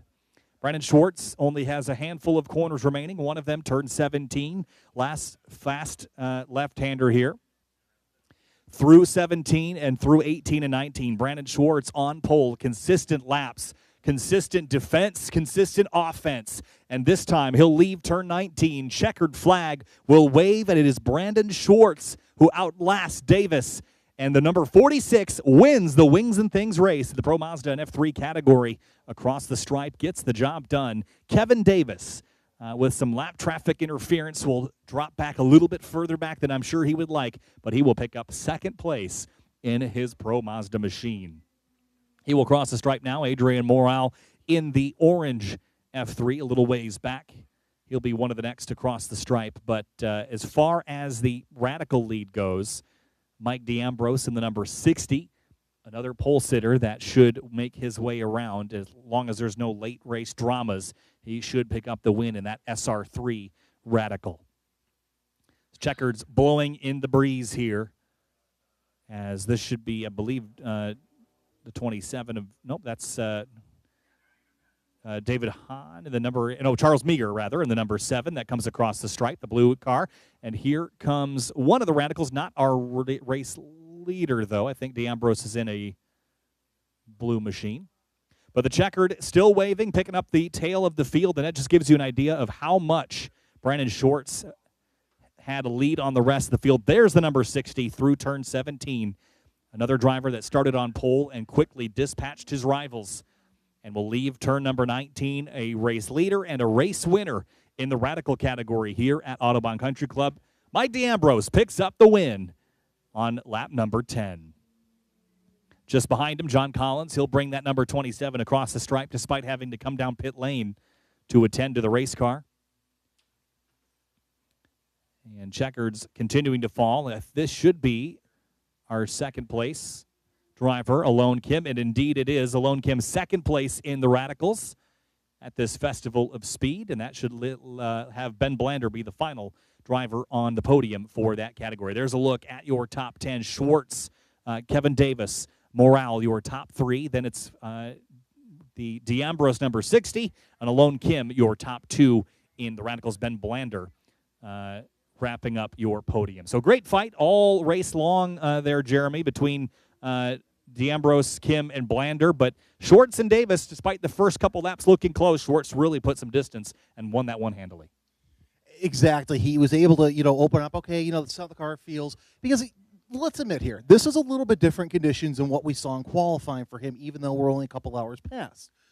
once he got his car comfortable, that's when he was able to go 10/10 the whole way, open up that gap. Of course, unfortunately, what helped Schwartz was what hindered Davis in that little off in turn number 6. Nonetheless, it was fantastic to see Schwartz really open up, the student able to defeat the teacher. Let's also talk about this battle between Alone Kim and Ben Blander. That was a fantastic battle for second place in Radical. Of course, it was a little too much, per se, for everybody else. So Mike D'Ambrose just took the green and just flat out went ahead.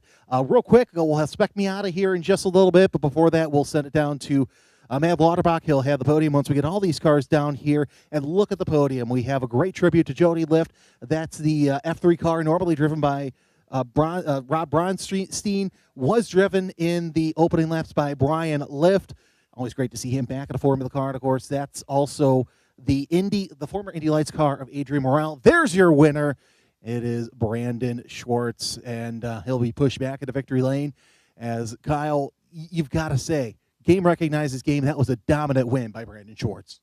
It was dominant, and it was also consistent. He didn't use that opportunity to go crazy and throw the car off track and wildly drive away. He used it to consistently lap in the 217s, which is the same second bracket that he qualified in, and just absolutely steady and calculated in the way that he drove, and a fairly, I don't want to say an easy one, nothing ever comes easy, but just calculated and procedural almost for Brandon Schwartz. Well done, and he'll be looking forward to getting out of this car and stepping into the breeze here this afternoon after winning this 10-lap race. Kevin Davis, second place. I think in another world he would have loved to have a shot at that, but just didn't get the opportunity after getting caught up behind the lap car.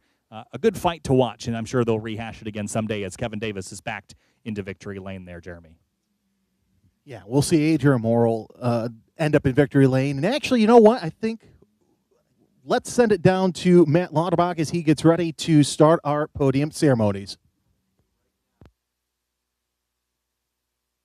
Well, we had a very exciting Wings and Things challenge here at the Autobahn Country Club. A great tribute to Jody Lift. Our thoughts and prayers are still with the Lift family at this time, but exciting finish here. The cars, look at the cars here filling the podium space here at the Autobahn Country Club. It's not going to be enough room here to get the podium award ceremony going, but we will definitely get that going here. And coming up just after our podium award ceremony will be our Spec Miata race, a very exciting race for the Spec Miatas. About 36 cars, both SM and SM2s, racing around here, this huge track here at the Autobahn Country Club. Again, Brandon Schwartz, the winner here today, driving that blue and white number 46 of the Signature Productions car.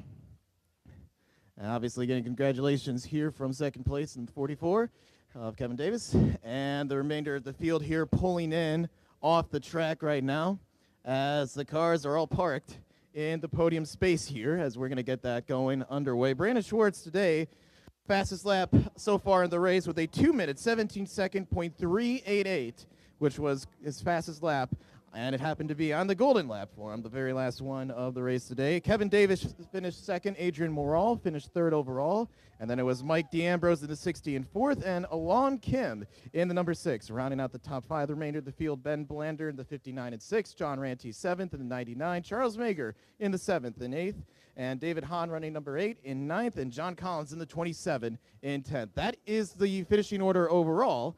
However, it'll be a little bit different due to different class cars racing today in our podium finish coming up here in just a second. As cars are going through inspection here, drivers still getting out of their cars here for the moment.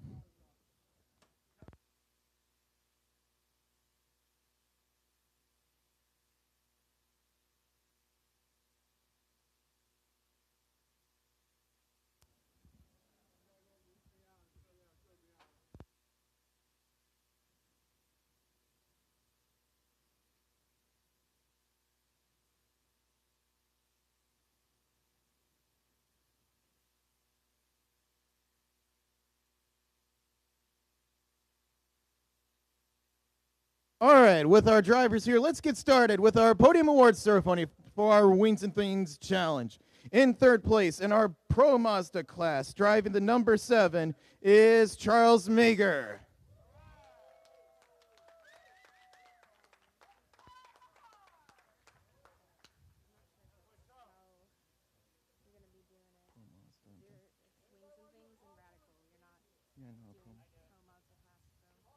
doing Pro Mazda first. Oh, the wings and things. Okay. Oh, shoot. Wait, sorry, did I get that messed up? Sorry. Sorry, that's my bad. That's my bad. All right. In second place for our Wings and Things Challenge, driving the number 44, Kevin Davis.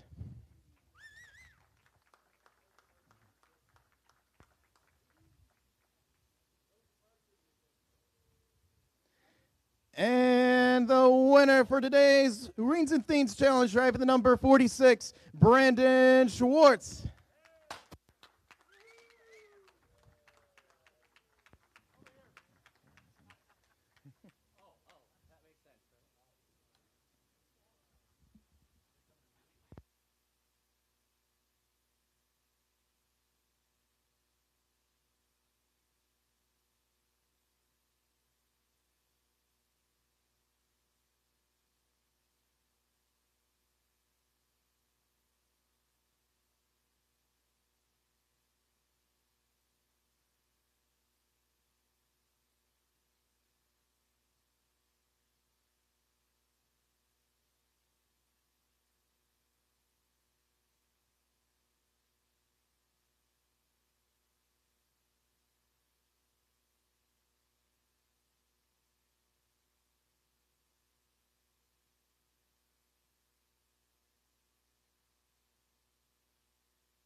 All right, our Radical podium class.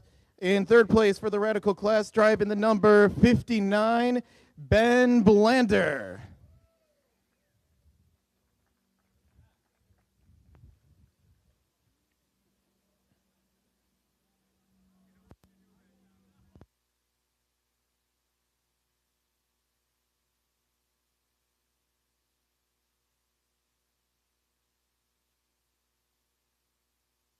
Second place in our Radical class, driving the number 6, Alon Kim.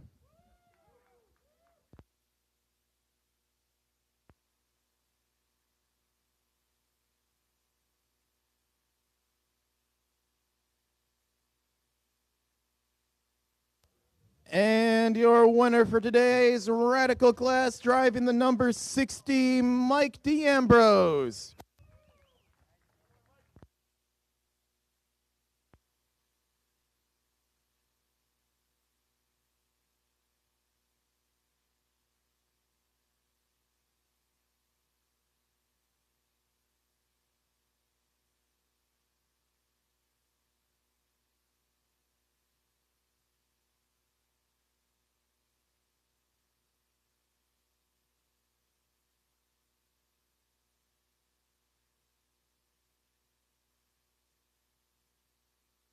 And ladies and gentlemen, your Radical class podium finishers.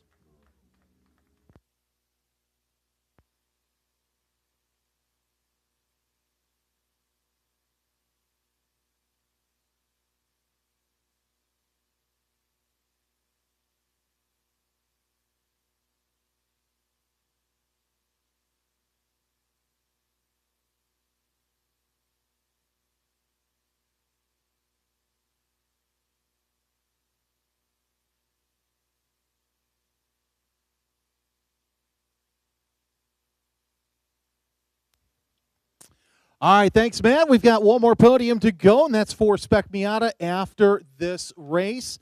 Great to see that. Thank you to our performance fleet partners, BMW, Cadillac, Chevrolet, Lexus, Napleton Porsche, Westmont, and Ron Tirapelli Ford. drive a performance fleet vehicle in our daily lunchtime touring session. Also want to thank Chevrolet for being a part of this weekend's festivities. Be sure to visit the Chevrolet display in the paddock where you can check out the new Silverado 1500 ZR2 and Tahoe Z71, in addition to our performance fleet C8 Corvette and Z01 Camaro. We're going to take a quick break before we get ready for today's Spec Miata race. Stick around on the YouTube page and here at the Autobahn Country Club.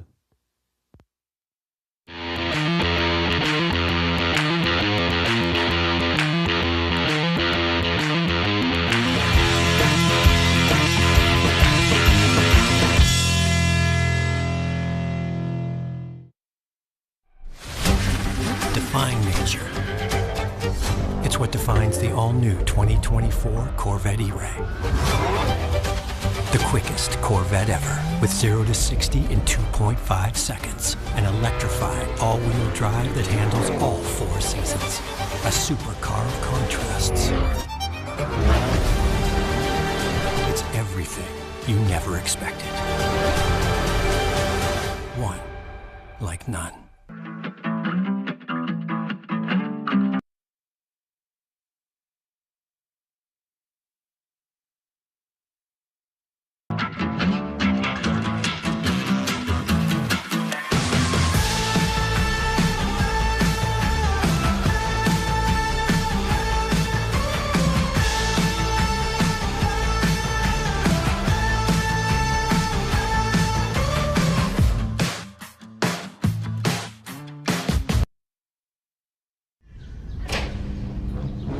We're here at the acclaimed Daytona International Speedway to show the Blazer EVSS in a way it's never been seen. It's beautiful with a sleek and dynamic design, but performance is in our DNA. And what better way to put the Blazer EVSS to the paces than having Team Chevy NASCAR drivers Daniel Suarez and Ross Chastain get behind the wheel. She looks fast. Sure does. You want to see what she's got? Let's go. All right. Yoo-hoo! This is a Blazer EVSS. Let's see what Wild Mode can do. Let's go. Yes! So much torque. This is what performance sounds like. What a ride. You think the Cup car will be that smooth? My turn to drive. From 0 to 60 in under 4 seconds. Experience the sound of performance. Yeah, I was definitely faster than Daniel.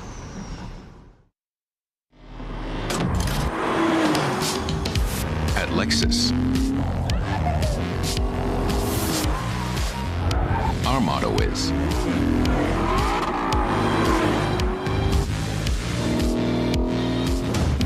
you have to feel it to believe it.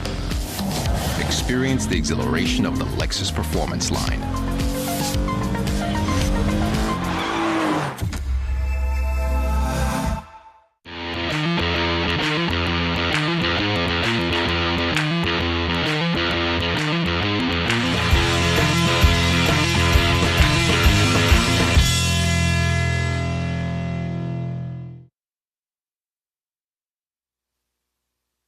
And welcome back to Autobahn Country Club and the Festival of Speed this afternoon here on this gorgeous Saturday.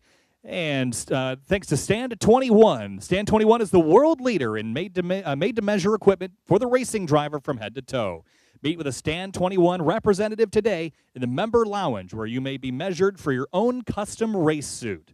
Autobahn has an inventory of Stand 21 shirts, balaclavas, shoes, Hans devices, and gloves, all with Autobahn branding. And for the SM field, the grid is open. Make sure you head on down to the grid as your race is kicking off here in just a couple minutes' time. Technical support for all Autobahn broadcasts provided by member-owned Signature Production Group. Learn more about their audio, video, lighting, and scenic capabilities by visiting signature.tech.com. Great aerial views from Autobahn Country Club at this Festival of Speed, a celebration of all things four-wheeled and fast. It has been a gorgeous afternoon of racing. We've got 2 of our 3 races out of the way. And again, of course, thanks to cutting-edge graphics and First Bank card processing as well for being a part of Autobahn Country Club and being a part of the shows here today.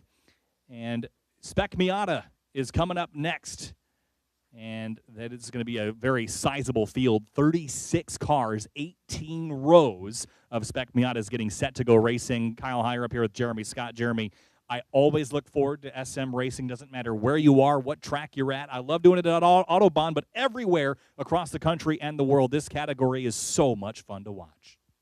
It is definitely one of the most popular club series in the country. It doesn't matter what series you go to, you're always going to see close racing, especially here at Autobahn, for a couple of reasons. One, these drivers, there's our pole sitter, Connor Willis, giving a thumbs up to the camera. A couple of things. First of all, we see, everybody knows everybody, so they know their styles. They're able to get a little bit more aggressive than they would in a club series where you go to different tracks, you race different people, and you don't know how other people race. Two, track familiarity. That is a big thing when you're coming into a race like this. Let's go ahead and go through the grid real quick as the field working their way through. In row one, Connor Willis with a 48.6. International Traveler there running on the pole. Alongside him will be Matt Alexander, the 157. Then Taro Kashida in the 60, and Ethan Tyler in the 08 makeup row number 2. In row number 3, starting in 5th place, it's a driver we've seen a handful of times already today, Brandon Collins in the number 144, and Mike Bernardi starts 6th in the number 8. Behind him, Greg Sorg bumped up to SM for this race. He'll start 7th alongside Billy Benning in the number 77 in 8th place. As we keep going down the rows, in row 5 will be Matt Keck, the 01, Jake Malter in the 69. Row 6, the 25 of Dave Hicks, and the 190 of Scott Ballard.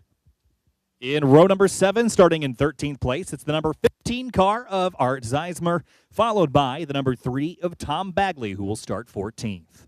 In 15th place, it's Mike Ryan in the number 119, and Eric Halleck lines up alongside him in 16th in the 333. On to row number 9. The 98 of Aiden Carini is your fastest SM2 qualifier with a 51.5. He'll be alongside Jim Dvorak in the 39. In row 10, Bob Grosliak in the number 89, and Kevin Lockridge in the 4. He's the fastest rookie in the field. And behind them, it's going to be Matteo Azzari in SM2 in 21st place in row number 11 and the number 10, and Emmett Ryan in the 81 starts in 22nd. Another rookie, Connor Ryan, starts 23rd in the number 220, and then it'll be Alan Zocher in the number 1 who will start 24th. Another one of our rookies in the field. So we'll get 2 rookies on row 12. Row 13 will be Steve Sadolski in the 84. Kevin Davis making his 2nd consecutive start of the day. He'll be 26 in the number 44.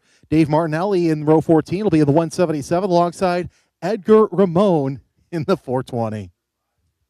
And in 29th place, it's Chris DeMuzio, another SM2 rookie in the 06, alongside Jason Greenwood in SM2 in the number 100. Bruce Malter and Jeff Newman make up row number 16.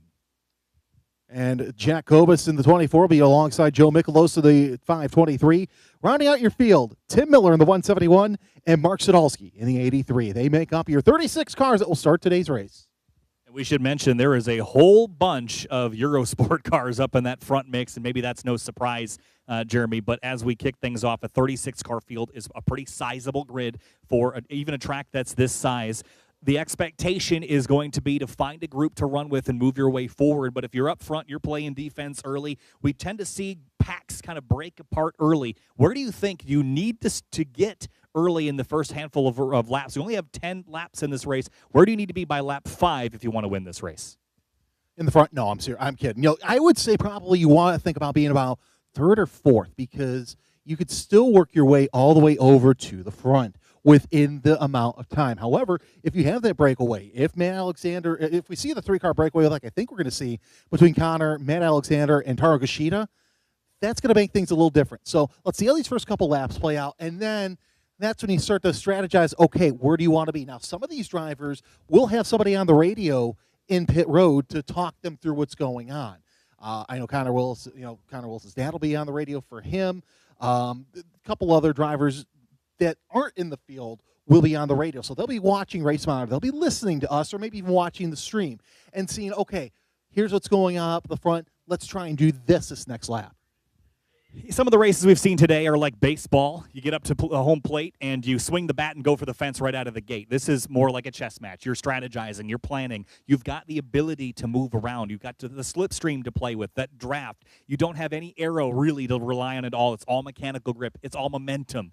But it's a race that you can plan from the back from the end of the race forward, right? Where do I want to be on the white flag? Where do I want to be 2 laps to go, 3 laps to go, 5 laps to go, all the way back to where you want to start. I want to start up front. I don't want to start 25th and have to work my way forward. But I think this race is short enough that it's going to be intense and long enough that you've got time to work your way through the field if you get a little bit further down. We're going to head down to Matt on pit lane before we get the green. Well, we're down here at pit lane right now. It's going to be a very packed starting grid here for our SM race here today, as we've already talked about. We got the pace cars going out there right now, going to get the field set. And here we are towards the top of the pit lane. Matt Lauterbach here again. And again, interesting setup here for the race today. 36 cars, most we've had in a field so far in a Spec Miata race this year. Made up of all of SM and SM2 race cars here today. And interesting fact here, some drivers that will not be competing in today's race. Brandon Schwartz, unable to run because of the blow motor in his car from last race, the winner of the Weens and Things Challenge. But we got a whole pack of 36 other cars here. Connor Willis starting on the pole. He's looking for his first win in an SM car after getting the promotion midway through last year. He's got a lot of competitors behind him, though. Matt Alexander right behind him, 19 1/1000ths a second behind him in qualifying, and behind them, it's the inevitable Taro Kishida. Kishida won earlier this year in SM, and he nearly came from 13th starting spot in the last race to come back and finish second to the winner, Matt Alexander. He chopped what was a 12-second lead down to 4 seconds in just a matter of laps. So we got 10 drivers going around. 10 laps here around the entire circuit. 36 drivers make up the field. And if you look behind me over here, you got a whole bunch of cars looping their way towards the entrance of the pit lane area. So we're going to send it back up into the booth here in just a second to our announcers, Kyle Heyer and Jeremy Scott. Back to you guys.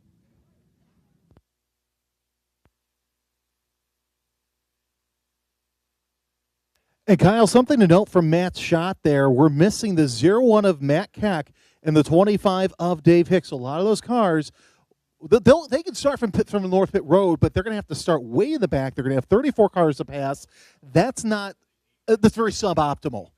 Suboptimal if you want to win the race. I think it's absolutely perfect if you want to have some fun and drive through it, which I think is half the fun of an SM field, especially being as big as it is. Cars rolling off the grid now, and they're going to get collected behind a handful of Lexus vehicles. Of course, the Lexus LC500 is the official pace car of Autobahn's member racing series. There's the splitter splitting left to right, and they're going to rack them up, stack them up, and turn them loose here in a few moments' time, Jeremy. I am so excited. The first part of this, though, we talked about the strategy of the end of the race. Okay, fine, that's 10 laps from now. Lap 1 is only a moment away, and this is such a critical phase of this race. It's so important. No contact, keep it on the black stuff, keep the car pointed the right direction, and that is easier said than done often in a field this big.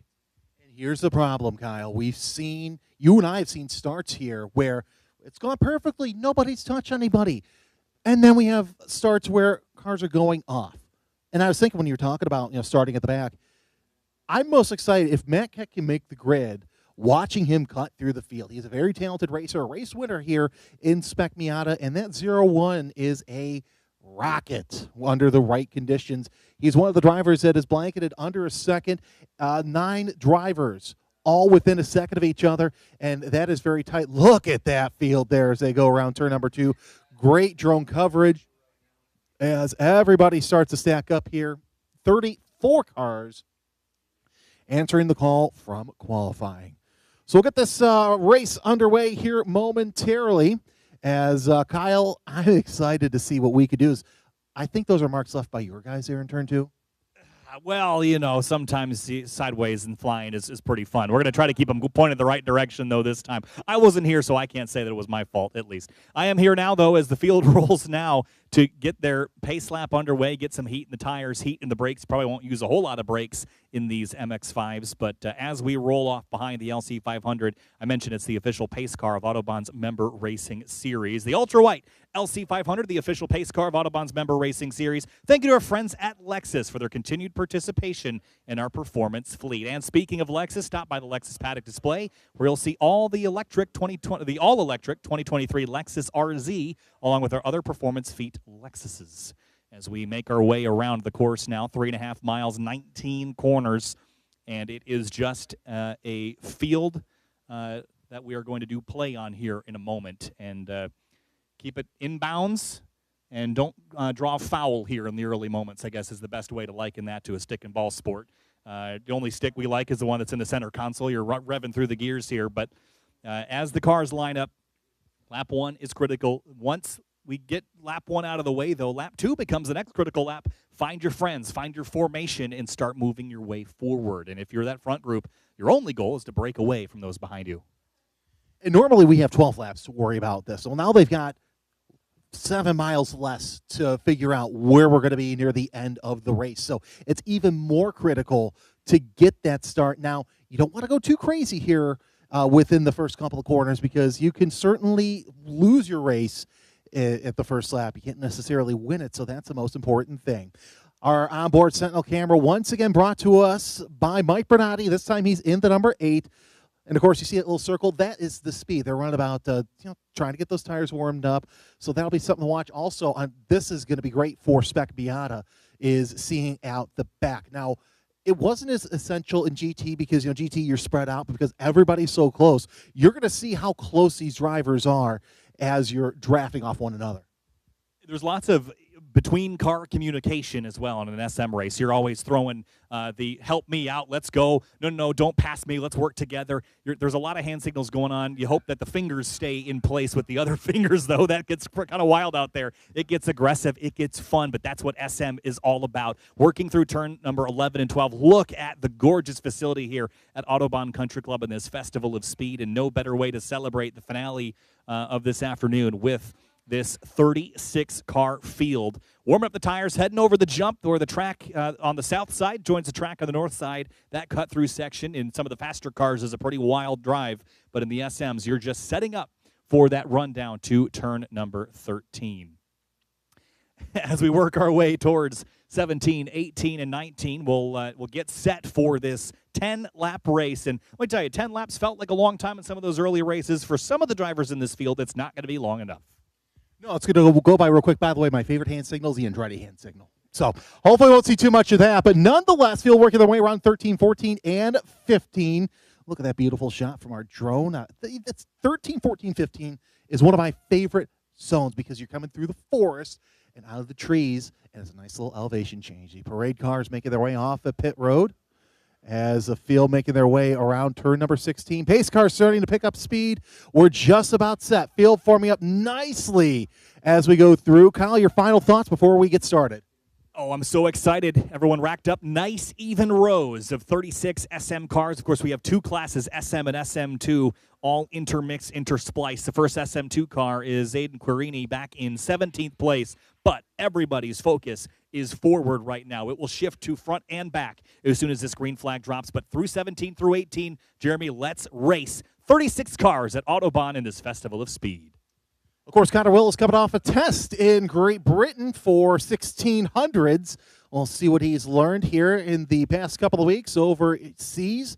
He's got the master, Matt Alexander, alongside him. Behind him, he's got Taro Kishida and Ethan Tyler, who knows a thing or two about MX-5 Cup racing as they start to tighten up. Coming around turn 19, row 3, Brandon Collins and Mike Bernardi. Here they come, down side by side for the start. They start to pick up speed. Eyes on the starter, and we are green as everybody starts to come out. Look at Rari Fan 2, 3, 4 wide heading into turn number 1 as your leader is Matt Alexander. Nice little side-by-side action through turn number 1, and Connor Willis trying to hold off the 0-8 of Ethan Tyler for second place. Tyler backs off to third, but we're side by side. Look at that ground cam.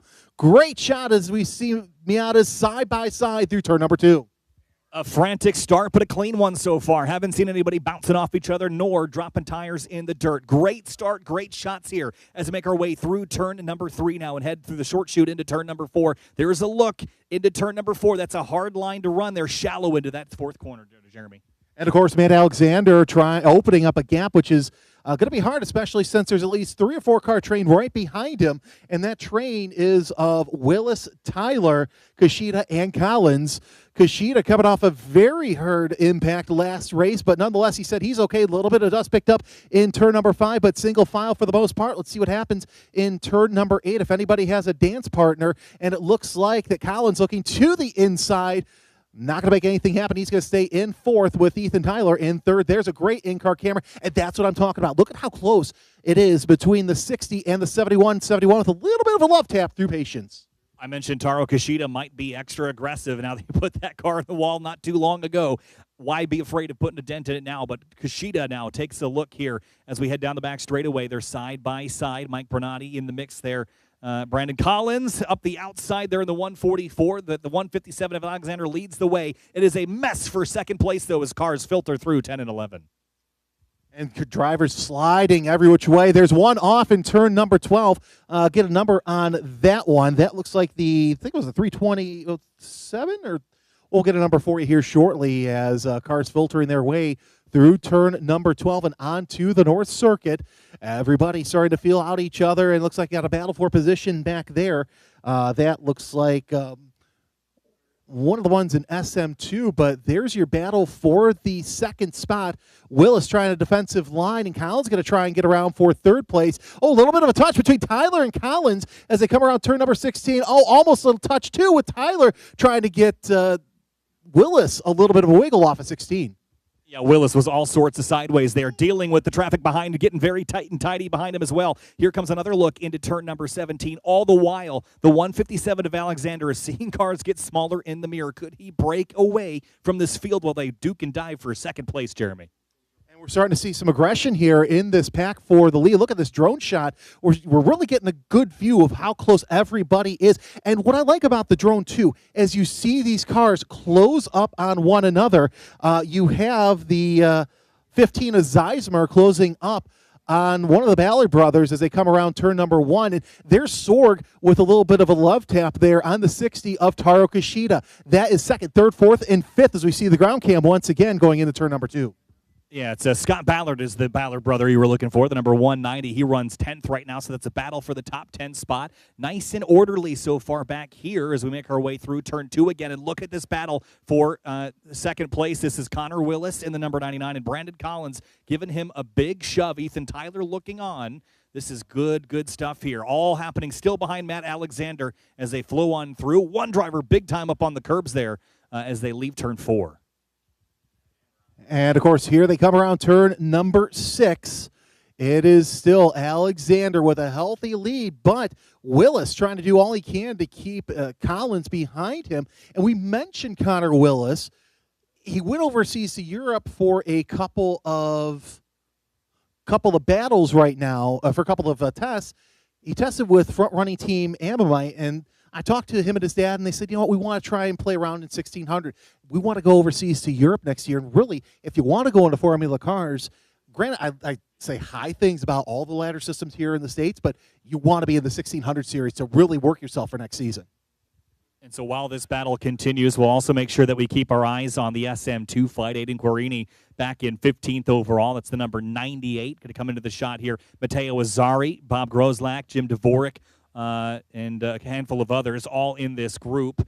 But the 98 of Quirini is your leader in that SM2 category. And there is a look at a couple of them. One car off at turn number 11. That's always tight. You see the rumble strip there. If you get on that a little bit too much, there's just dirt beyond it, and you'll find yourself off track in a very critical section, setting up for the exit and run to turn 13.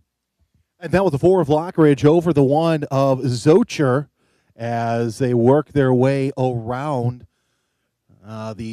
for position, obviously. But look at how close everything is as we still have the battle for second place raging on. Now, here's the point in the race where if you're on the radio, you're saying, okay, you know what, yeah, it's great to battle as we see the Collins going to the inside of Willis for second place. They're side by side through turn number 7. There's a great shot from the 8 of Mike Bernardi. Willis has the preferred line. He's going to get it. Does Ethan Tyler get into the conversation? Looks like he will through turn number 19, but still Collins might be hanging the 99 of Willis out to dry as they come down the front straightaway. Yeah, and Tyler is following Collins as well, but Willis slams the door shut. Here comes a sweep to the inside. Collins, deep dive on the brakes into turn number 1. Willis tries to sling around the outside. He does for now, but that was a huge move, and Brandon Collins is impatient right now. He wants by as he sees Alexander driving away, but this fighting is only going to grow that gap as these drivers sling for position here. Second place is a battleground for second. 2x2 for second and fourth as they come around turn number 2 as we see the 8. It looks like the 08 trying to get around, hold position. He's going to try and look, and it looks like Collins has gotten around Willis, but Willis not going to make anything happen. They're touching side by side. That's the 08 and the 99. That's for third place. Connor Willis going to lose 2 spots in about 3 corners, but could he lose more with the defending champion sitting in wait? The cork in the bottle, the pressure was building. It is too much. Connor Willis shuffled out of second place. Collins will take advantage of that. But now, big dive up the inside here as Bernardi in the mix. Kushida, Greg Sorg in the 71. It's just like a revolving door here in the top 5 right now as everyone jams their way into the conversation. Here's a big defensive move in the background. It is just wild into turn number 8 and 9. And Malter trying to get around Benning, and of course Benning hung out dry on the outside. Let's see if the 8 can get in there. Oh, almost does as Benning shuts the front door on him. Coming around turn number 9, now into 10. Benning going to try and set up around Malter with the 8 of Bernardi also trying to set up Benning. They're drafting coming off of turn number 10 and into 11. Now Collins has opened up the gap in second place, giving Willis a chance to have to hold off the 08 and the 60. With all that battling, though, Matt Alexander has established a pretty sizable lead. It's up to Collins now to drag the field with him. There's a car pulled off there. That's the number 220 of Connor Ryan that's pulled off to driver's right at the exit of turn number 12. Good, safe location to be, I'd say, so we can continue racing as he's found a way to hide himself behind some Armco as we continue to battle here in our third lap of action in the SM field. This has been very exciting so far, but that battling for second, Alexander's established a lead. Can you run him back down, or is he just going to try to grow this lead over the 144? I fear the only way that that's going to happen is a full course yellow because Alexander's just too good, too fast. 50.3 compared to a 51.0, at least last time by. So we'll see what happens. There's your leader, rounding turn number 18. We'll see how many positions it's going to take for somebody to get out front as we work lap number 3 and into lap number 4. It's Alexander, Collins, Willis, Tyler, and Kushida, your top 5. And it's interesting because I showed you the video that we saw from Greg Sorg last week of Taro Kushida. If I would have told you that would have happened, would you have thought that we would have seen the multi-time champion up front? I don't know. I don't think so. I mean, that was a pretty big incident. He's managed to put himself in position here this race. Is the other micro battles happening throughout this field, but the one for second place is also not very strong right now as Collins has put himself on an island between Alexander and Willis. And I think you need to have a little bit of co-opetition to work together to run that leader back down. And I think they need to kind of be orderly right now. Work together a little bit before you can really be a factor in this race. Ethan Tyler sitting behind Connor Willis. For how long is he willing to do that? This time doesn't take a look into turn 5. He will sit behind Connor Willis and maybe try to chase back down the 144 Brandon Collins, but still a long way to go. And, of course, anything can happen. You could get the two cars to hook up together to reel in Brandon Collins. Collins, a consistent front runner here of late at the Spec Miata Challenge as they come around turn number 8. You see the big gap between first and second and third. We will see the 99 trying to do his best to hold off Ethan Tyler in the 08. It goes to show, it doesn't matter where you qualify, you could still run up near the front. One of the cars that I'm watching right now is Kevin Lockridge in the 4. We saw him fall back a little bit. He's gained some positions. Right now, he is in the 22nd position after qualifying 20th, so a great recovery from him. But here's a battle for position right now. It's a 99 of Willis trying to hold off the 08, and, of course, Taro Kushida doing what he does best, biding his time and trying to make something happen. It's almost Scott Dixon-like. Almost, and keeping our eyes on the lap times. Last time by, Brandon Collins was a hair quicker than Alexander. That's good news. Whoa, that's a big moment here heading into turn 13 as Connor Willis, Taro Kushida, and Ethan Tyler still scrap for third place. So Collins is running Alexander down, but is Willis holding up this next group here? I'm not sure if the car is not quite performing the way he wants it to or what, but there's definitely pressure building consistently behind Connor Willis, and how he deals with that pressure is going to determine where this group is at the end of this race. It's going to, and of course, Willis, we've seen how his stock has risen here in the Spec Miata Challenge. He's done so well. He's becoming a consistent front runner as well. And we see how he's holding off Tyler and Kushida, but that's also backing them up into traffic that's just as good as they are. Jake Malter, Billy Benning, Mike Bernardi, Greg Sorg, they're all looking for position as well. One thing that I noticed, too, in that last camera shot in the back link is we saw the 99 Willis try and break the draft, because he knew that if they would have kept drafting, he would have been a sitting duck there in turn number 13. Field making their way down the front straightaway again, where we were on board. There's a battle for position. On the outside goes Ethan Tyler. He's not going to make anything happen because he's on the bumpier side of that clubhouse turn. Definitely the patience is running out for Ethan Tyler. Not much longer is he willing to sit behind and out the outside this time through turn number 1. If he can cling to this, he'll have drivers left into turn number 3, a critical area to make an overtake, but he can't keep the overlap. And now he's got Taro Kushida and Jake Malter just hot on his heels. All the while, Collins has cut that gap up to Alexander down under 2 seconds, and last time by was a full second faster than your race leaders. This race is far from over and still lots left to decide here, but the battle for third is as fierce as any on the racetrack right now. This is just the first half of the race, because we're working lap 5. The field will get the halfway sign next time by. This is the battle for third place, as we see Ethan Tyler kind of back it off just a little bit. He'll reel him in. I don't think we'll see anything in turn number 8, but turn 11, that's a different story. Behind them, there's a battle right there, as we see the 8 of Bernardi trying his best to get around the 77 of Billy Benning. That is one driver that has really benefited from the split SM-SM2, because Benning was able to, really improve his racecraft. He had great competition, which is now racing professionally, and that kind of ties into the Autobahn Driver Academy, where you can improve, you can learn, and really Benning has become a great driver in and of himself. We see drivers also taking split areas to kind of move over, break each other's draft, and oh, look at that, the 60 of Kushida looking to the outside. Of course, got battle for position there. Little bit of a touch between Benning. He's going to shove Malter off a little bit in turn number 12 out of position. Now we're 3-4 wide for position as they come down the back straightaway. They're going to have to sort that out before they get to turn 13. Now back to just 2 wide as they do battle into that fast right-hander on board again with Mike Bernardi chasing this fight. He's on the outside now. You can see in the rearview mirror that car that's going to slot back in behind him, the 71 of Greg Sorg. And now they're going to make their way through turn 14 and 15 here. But great battles happening all throughout the top 10. And all this behind the 99, who's finally got some breathing room. And that's what's important. He knows what's behind him, and he wants to get away. Whoa, look at how far back the 08 has gone.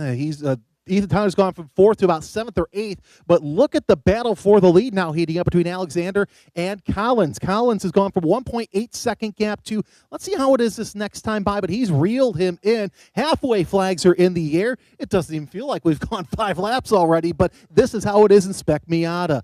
1.8 seconds last time by. This time by, we are at, it's closer now, 0.8 seconds, which that's very interesting to see what can happen. It's about second gap by lap time, too. And we have seen this fight at these member races over and over and over. Matt Alexander and Brandon Collins consistently doing battle with each other, and we're going to get to see a rehash of that here this afternoon as Collins reels in the race leader. Once they begin to fight, in comes Connor Willis, in comes Taro Kushida. We are going to get a big fight at the end of this race, I guarantee it. This is going to be fun to watch as the field works their way through turn number 3 and 4. It's all carrying momentum now, but this is the part of the race where you're calculating your final couple of laps. All right, let's see what happens here in the next couple of corners, because we're seeing a lot of battles throughout the field. You got the top 2, which are well ahead. Then you've got Connor Willis, the battle for 4th, the battle for 10th. There are so many battles all throughout this field. 5 laps to go, actually less than 5 laps to go, as we have our leaders working their way around the circuit. There's third place, and there's fourth place. Taros in fourth, Billy Benning in fifth place. There is Ballard. That's Scott Ballard holding off. I believe it's one of the Ryans. It is Mike Ryan. Go to the inside. That's a position for 10th place to move Mike Ryan into the top 10. It's nice to take a little bit of a breather because there's just so much action. So I think now cars are, a little bit of a slide job from the 4 of Lockridge. He's trying to get around the 1 of Zocher. He's able to get around Zocher early, but lost that position. And I've never seen somebody slide through turn 7 like that. Carry all the speed in as many places as you can. Aiden Carini still leads in the SM2 category, by the way. It's Carini, Zari, and Grozlak, your top 3 in that particular class. As now we jump back to the look from Taro Kishida, Billy Benning, Jake Malter, Mike Bernardi, and Greg Sorg. And then right at the tail of that group is Ethan Tyler in the 08. Now, remember where Tyler was at the beginning of this. He was fighting for third with Connor Willis. He's gotten shuffled to the back of this pack, all on the accord of the hunter being the hunted and vice versa here. So once the attacker, now the chaser. Here comes Brandon Collins, though. That gap is down to just 4 car lengths, and it is closing quickly. It was 0.8 last time, probably even half that this time.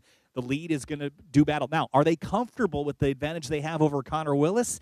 I don't think so with 4 laps to go this time. I think there's still enough time for Willis, Kishida, and the rest of the field to run them back down. So I don't think it's open play just yet. I think they have to work together for a few more laps to establish a gap. Knowing the drivers as long as I have, here's how it would play out. If it was Collins in front, Alexander would be like, okay, let's just go to the front. Let's just gap the rest of the field. But Collins is more of a driver who wants to get out front. I think we're going to see him really try and make things happen.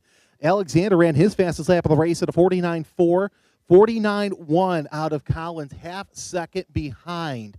Like I said, I think that Brandon is going to try and do all he can to get in the lead because he knows he has the faster car. Look at him through turn 2. He's closed the gap up to about 2 car lengths as they work their way around. Also, the battle for 4th place still heating up as well.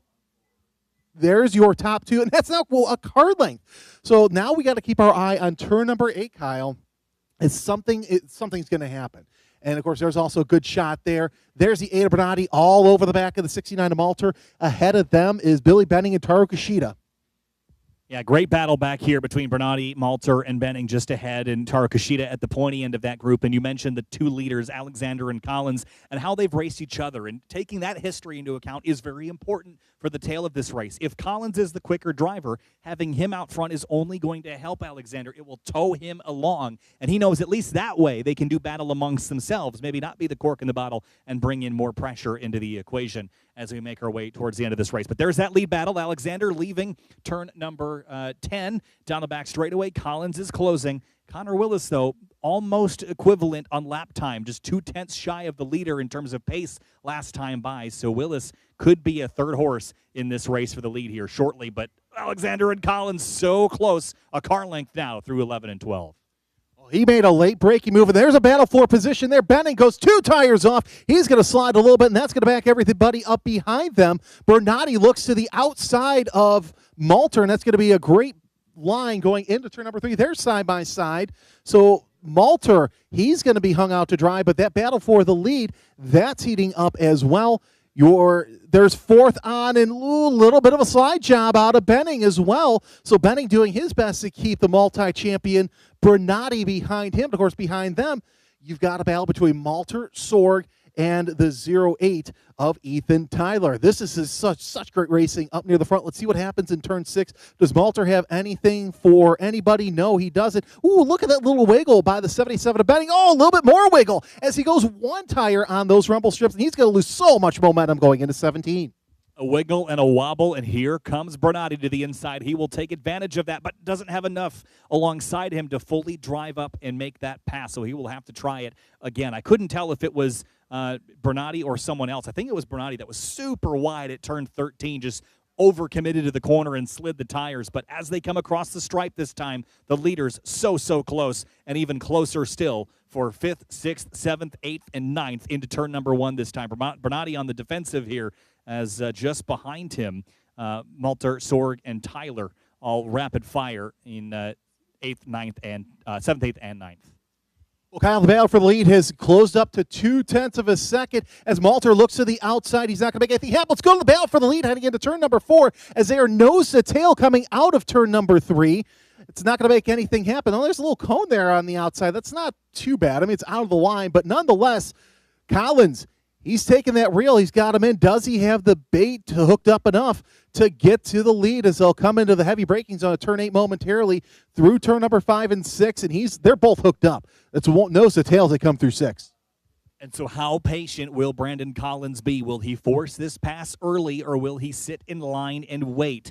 Last time by, he was about 0.3 quicker than Alexander. That's what allowed him to close that gap on down through 8 and 9, though. The 157 looked like he was a bit behind in the steering when they hit turn 4. Is that going to be the case here as well? No. He's got the advantage for now, and he's going to keep it as they head onto the back straightaway. But Brandon Collins looks in the rear view, and is going to gauge how much space do we have to do battle.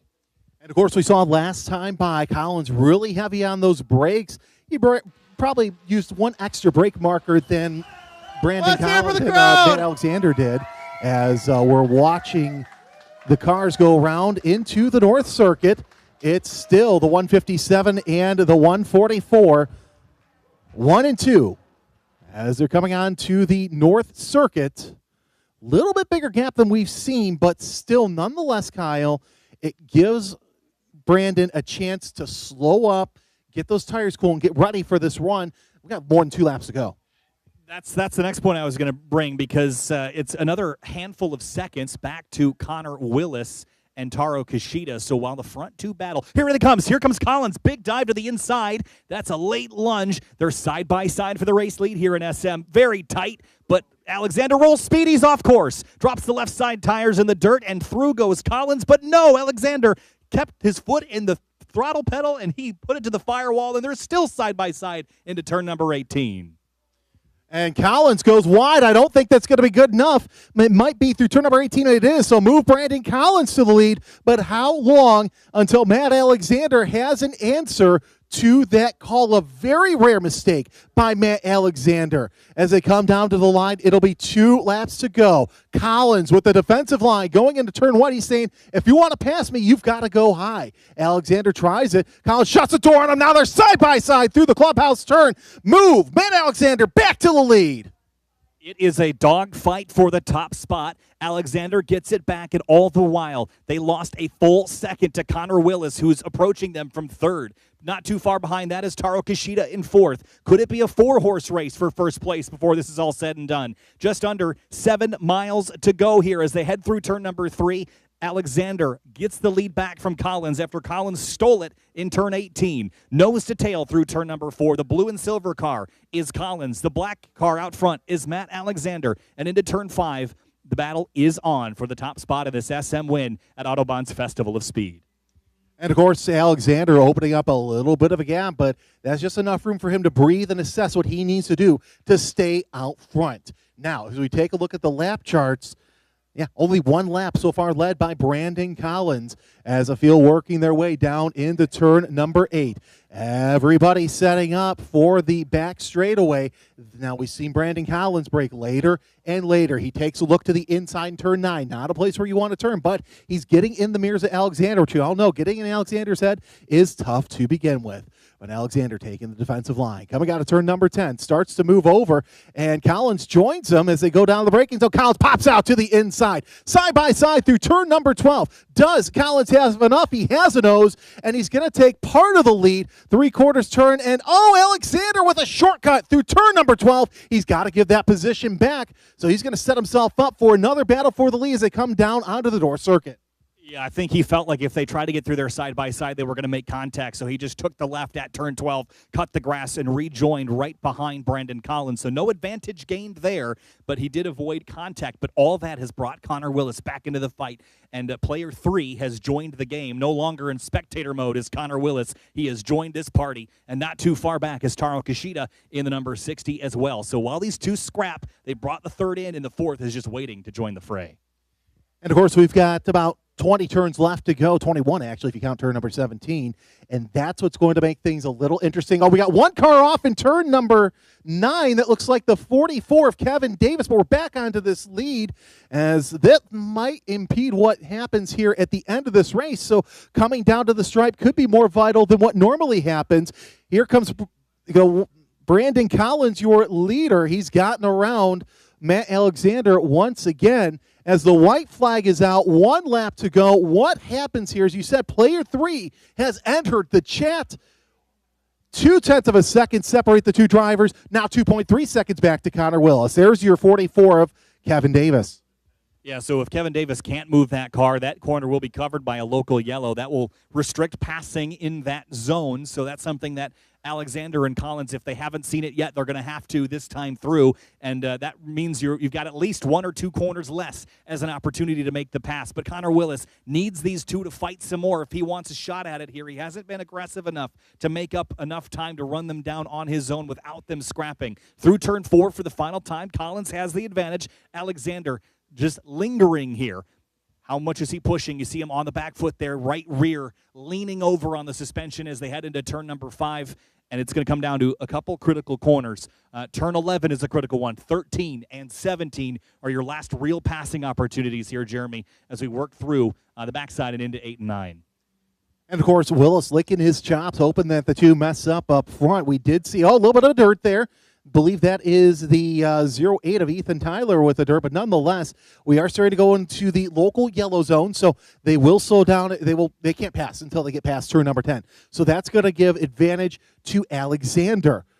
Looks like the 8 of Bernardi slow also off of turn number 8. Nonetheless, we're watching this battle for the lead. Look at who's close up the gap. That's a 99 of Willis. So if anything happens in turn number 11, Willis really is going to be a contender here shortly. Alexander heavy on the brakes, not going to make anything happen through turn number 11. Almost thought that we would have seen Collins go off course there, but nonetheless, he gathers it all up and gets back into lead. Look at that battle there for position. Look, that's a 5th on back, as we see Greg Sorg curb hopping through turn number 12. Yeah, Bernardi on the defense right now in that car as they head up to turn 13. See in the rearview mirror, that is the 71 of Sorg, I think, in the rear view. That is closing in on this differential. So 77 miles an hour through the corner, but out front into turn 16 and 17. Or 16 rather, Brandon Collins leads the way. Alexander closing. The 157 sprinted out to an early lead. Now he's on the offense here as Collins has just 3 corners left to play defense here in the final moments of the SM race at Autobahn. Nose to tail, they come through turn number 17, and I wouldn't be surprised if we see the 157 of Alexander really close up here through 17, 18, and 19. Those are his strong suits, but it may be Collins that holds him off. Collins goes a little wide coming out of turn number 18 and into 19. Down the straightaway for the final time. Twin checkers are out, and it looks like Brandon Collins will win. After a late race battle between he and Matt Alexander, Connor Willis in third. So Collins, Alexander, Willis, 1, 2, 3. Across the stripe, Bernardi 5th, Sorg, Malter, Benning, the rest of your top 8.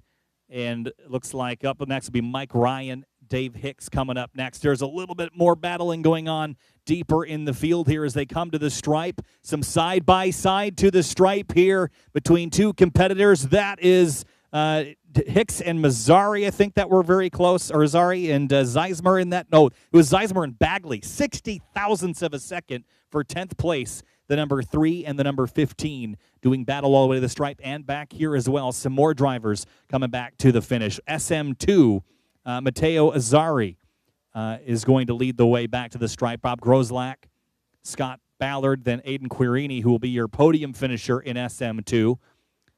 But the field finishing up SM here. Another scrap all the way to the stripe here. This run to the checkers, so ultra important. Not quite enough for the drivers that just came across the line there at the end. But Brandon Collins from 5th to 1st.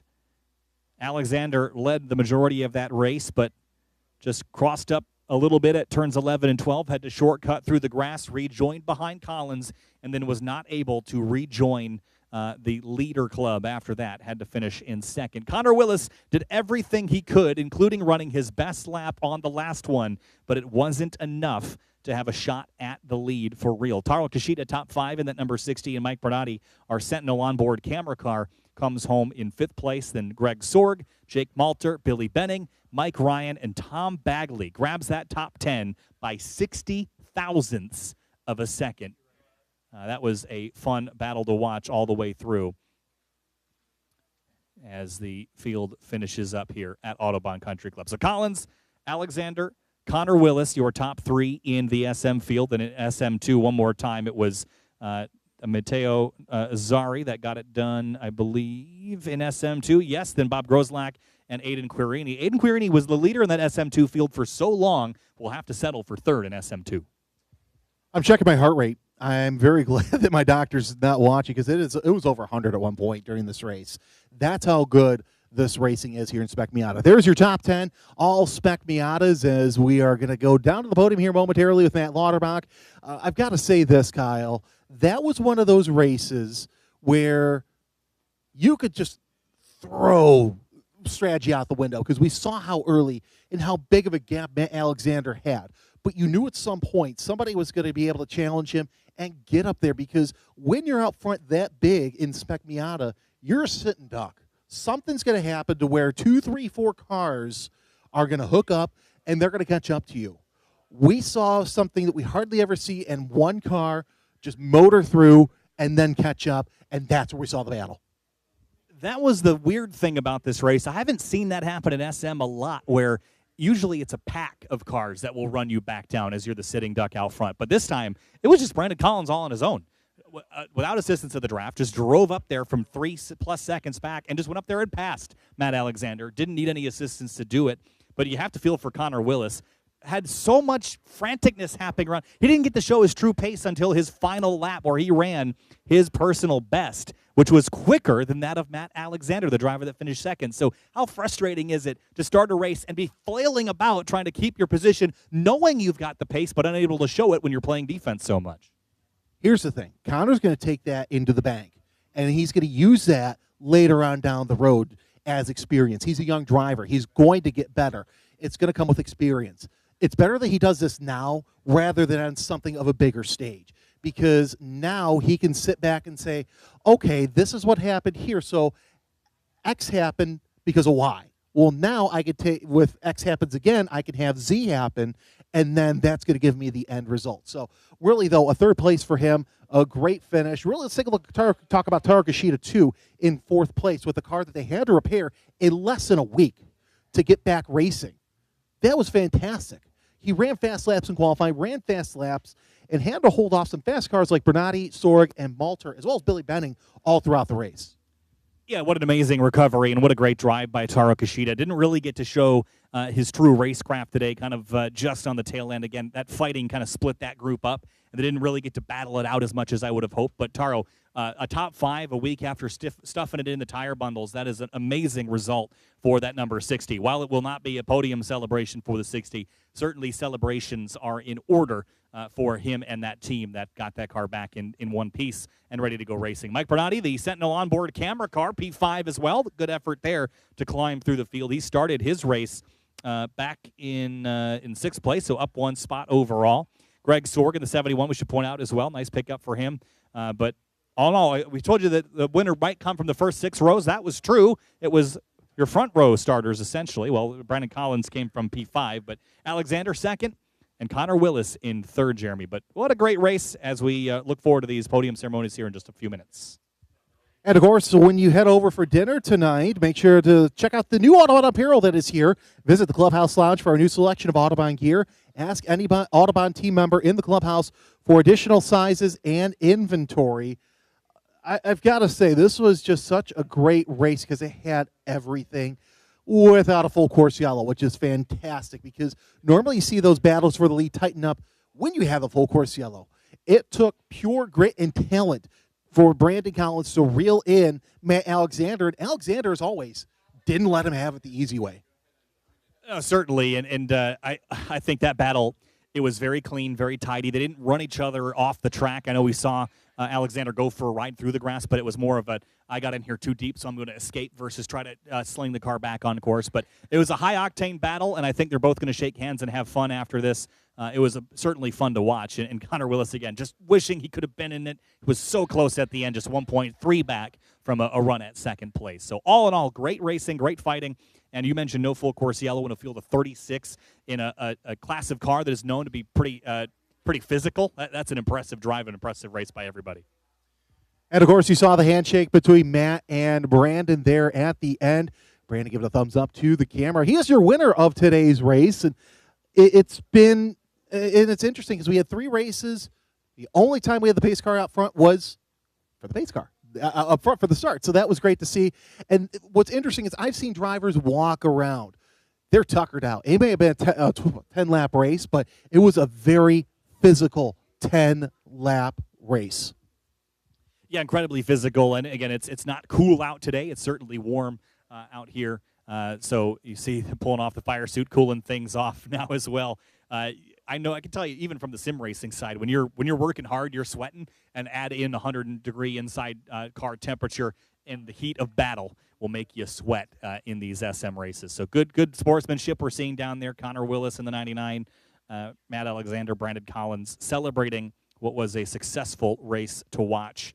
And they've got their cars down there. The winning trio getting set up by that brick circle.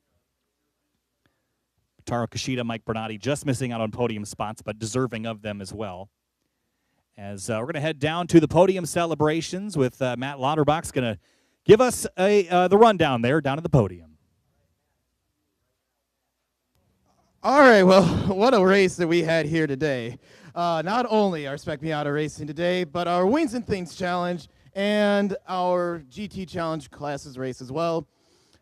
Wonderful racing here at the Festival of Speed for the Autobahn Country Club, and it's not over just yet. Not over just yet. We got fireworks going on tonight. We got post-race ceremonies going on. We got a big dinner going on here, and tomorrow things gonna just get even better. So, congratulations, Brandon Collins on the win today, and the number 144. Matt Alexander, the starting outside front row, finished second after leading the most laps, and Connor Willis coming home third after winning the pole here today. So. Incredible racing going on here as we're going to get our podium award ceremony in just a second. We had 34 drivers in the field. And more excitement going on here. Matteo Seri, the SM2 winner. The big congratulations after the end. It's all full first-time winners here today. All full first-time winners here today.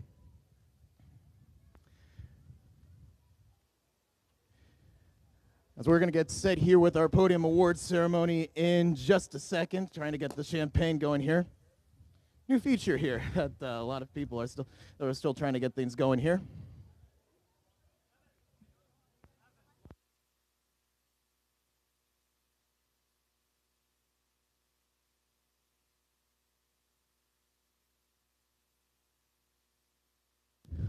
All right, so let's get to it, to our Spec Miata race podium, starting off in our SM2 class. In third place in the SM2 race, driving the number 98, Aiden Quirini.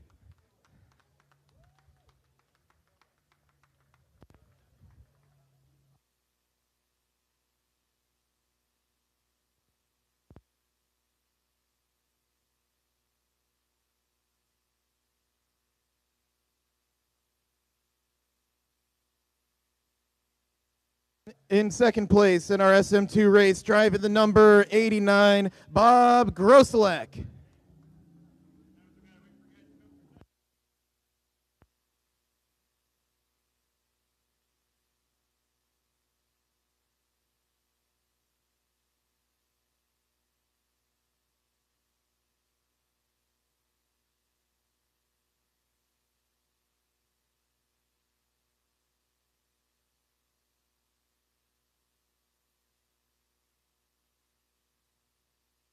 And the winner in our SM2 race, driving the number 10, his first win in the SM2 class, Matteo Azzari.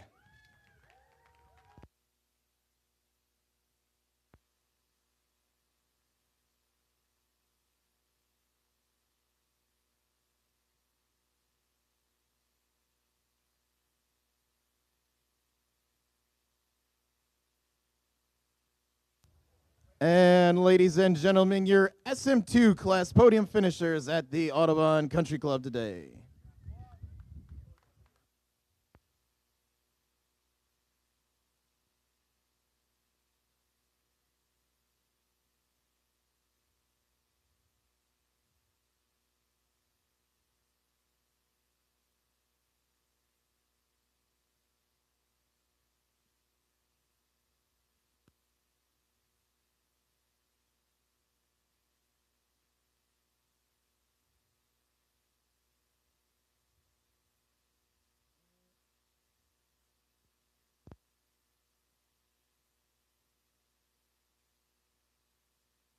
Now, our Spec Miata class podium finishers. In third place in Spec Miata class, driving the number 99, Connor Willis.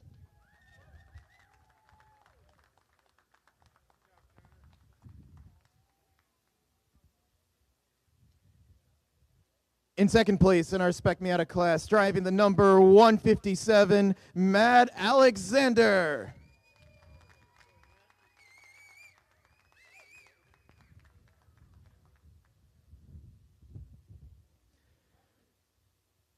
And your winner for today's Spec Miata class race, driving the number 144, his first win in Spec Miata class, Brandon Collins.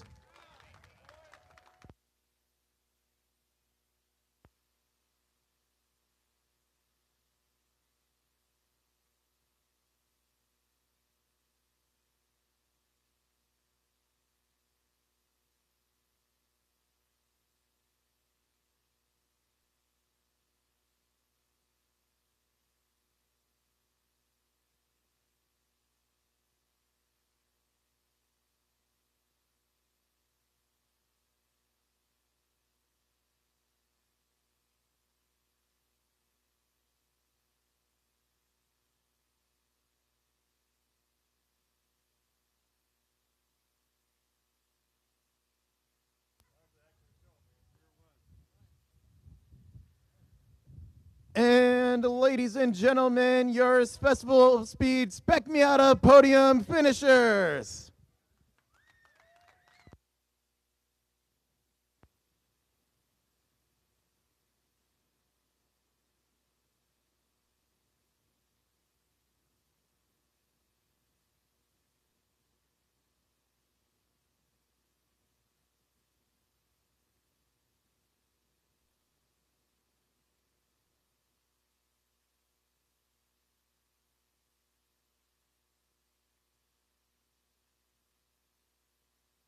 Awesome Saturday of racing at the Autobahn Country Club Festival of Speed. What an amazing day of action it was with the GT Challenge, the Wings and Things, and the SM races. 3 amazing races. Jeremy, we saw some awesome stuff, some great battling, great sportsmanship out there as well. But we're not done yet. We're done road racing, but we are doing some more fun things just after this. Oh, yeah, you think that was fun. We're going to have drag racing here on the North Front straightaway. We won't be televising that on our YouTube channel, so if you're here, definitely find a safe spot to watch some of the drag racing. I'm excited, but unfortunately, I've got some other prior commitments I need to attend to.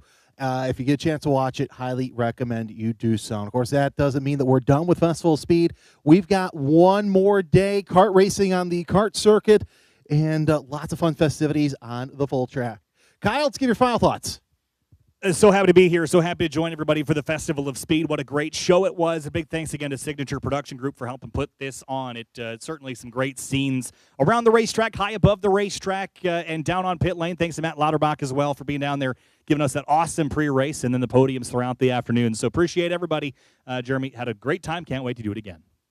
We'll be back together Oktoberfest weekend as both of us have some other prior commitments. So for the entire production staff, Matt Lauterbach, the entire Autobahn Country Club staff, I'm Jeremy Scott. Thanks for watching. Thanks for listening. We'll see you next time here at the track. Remember to like us and follow us on our YouTube page. Take care and drive safe.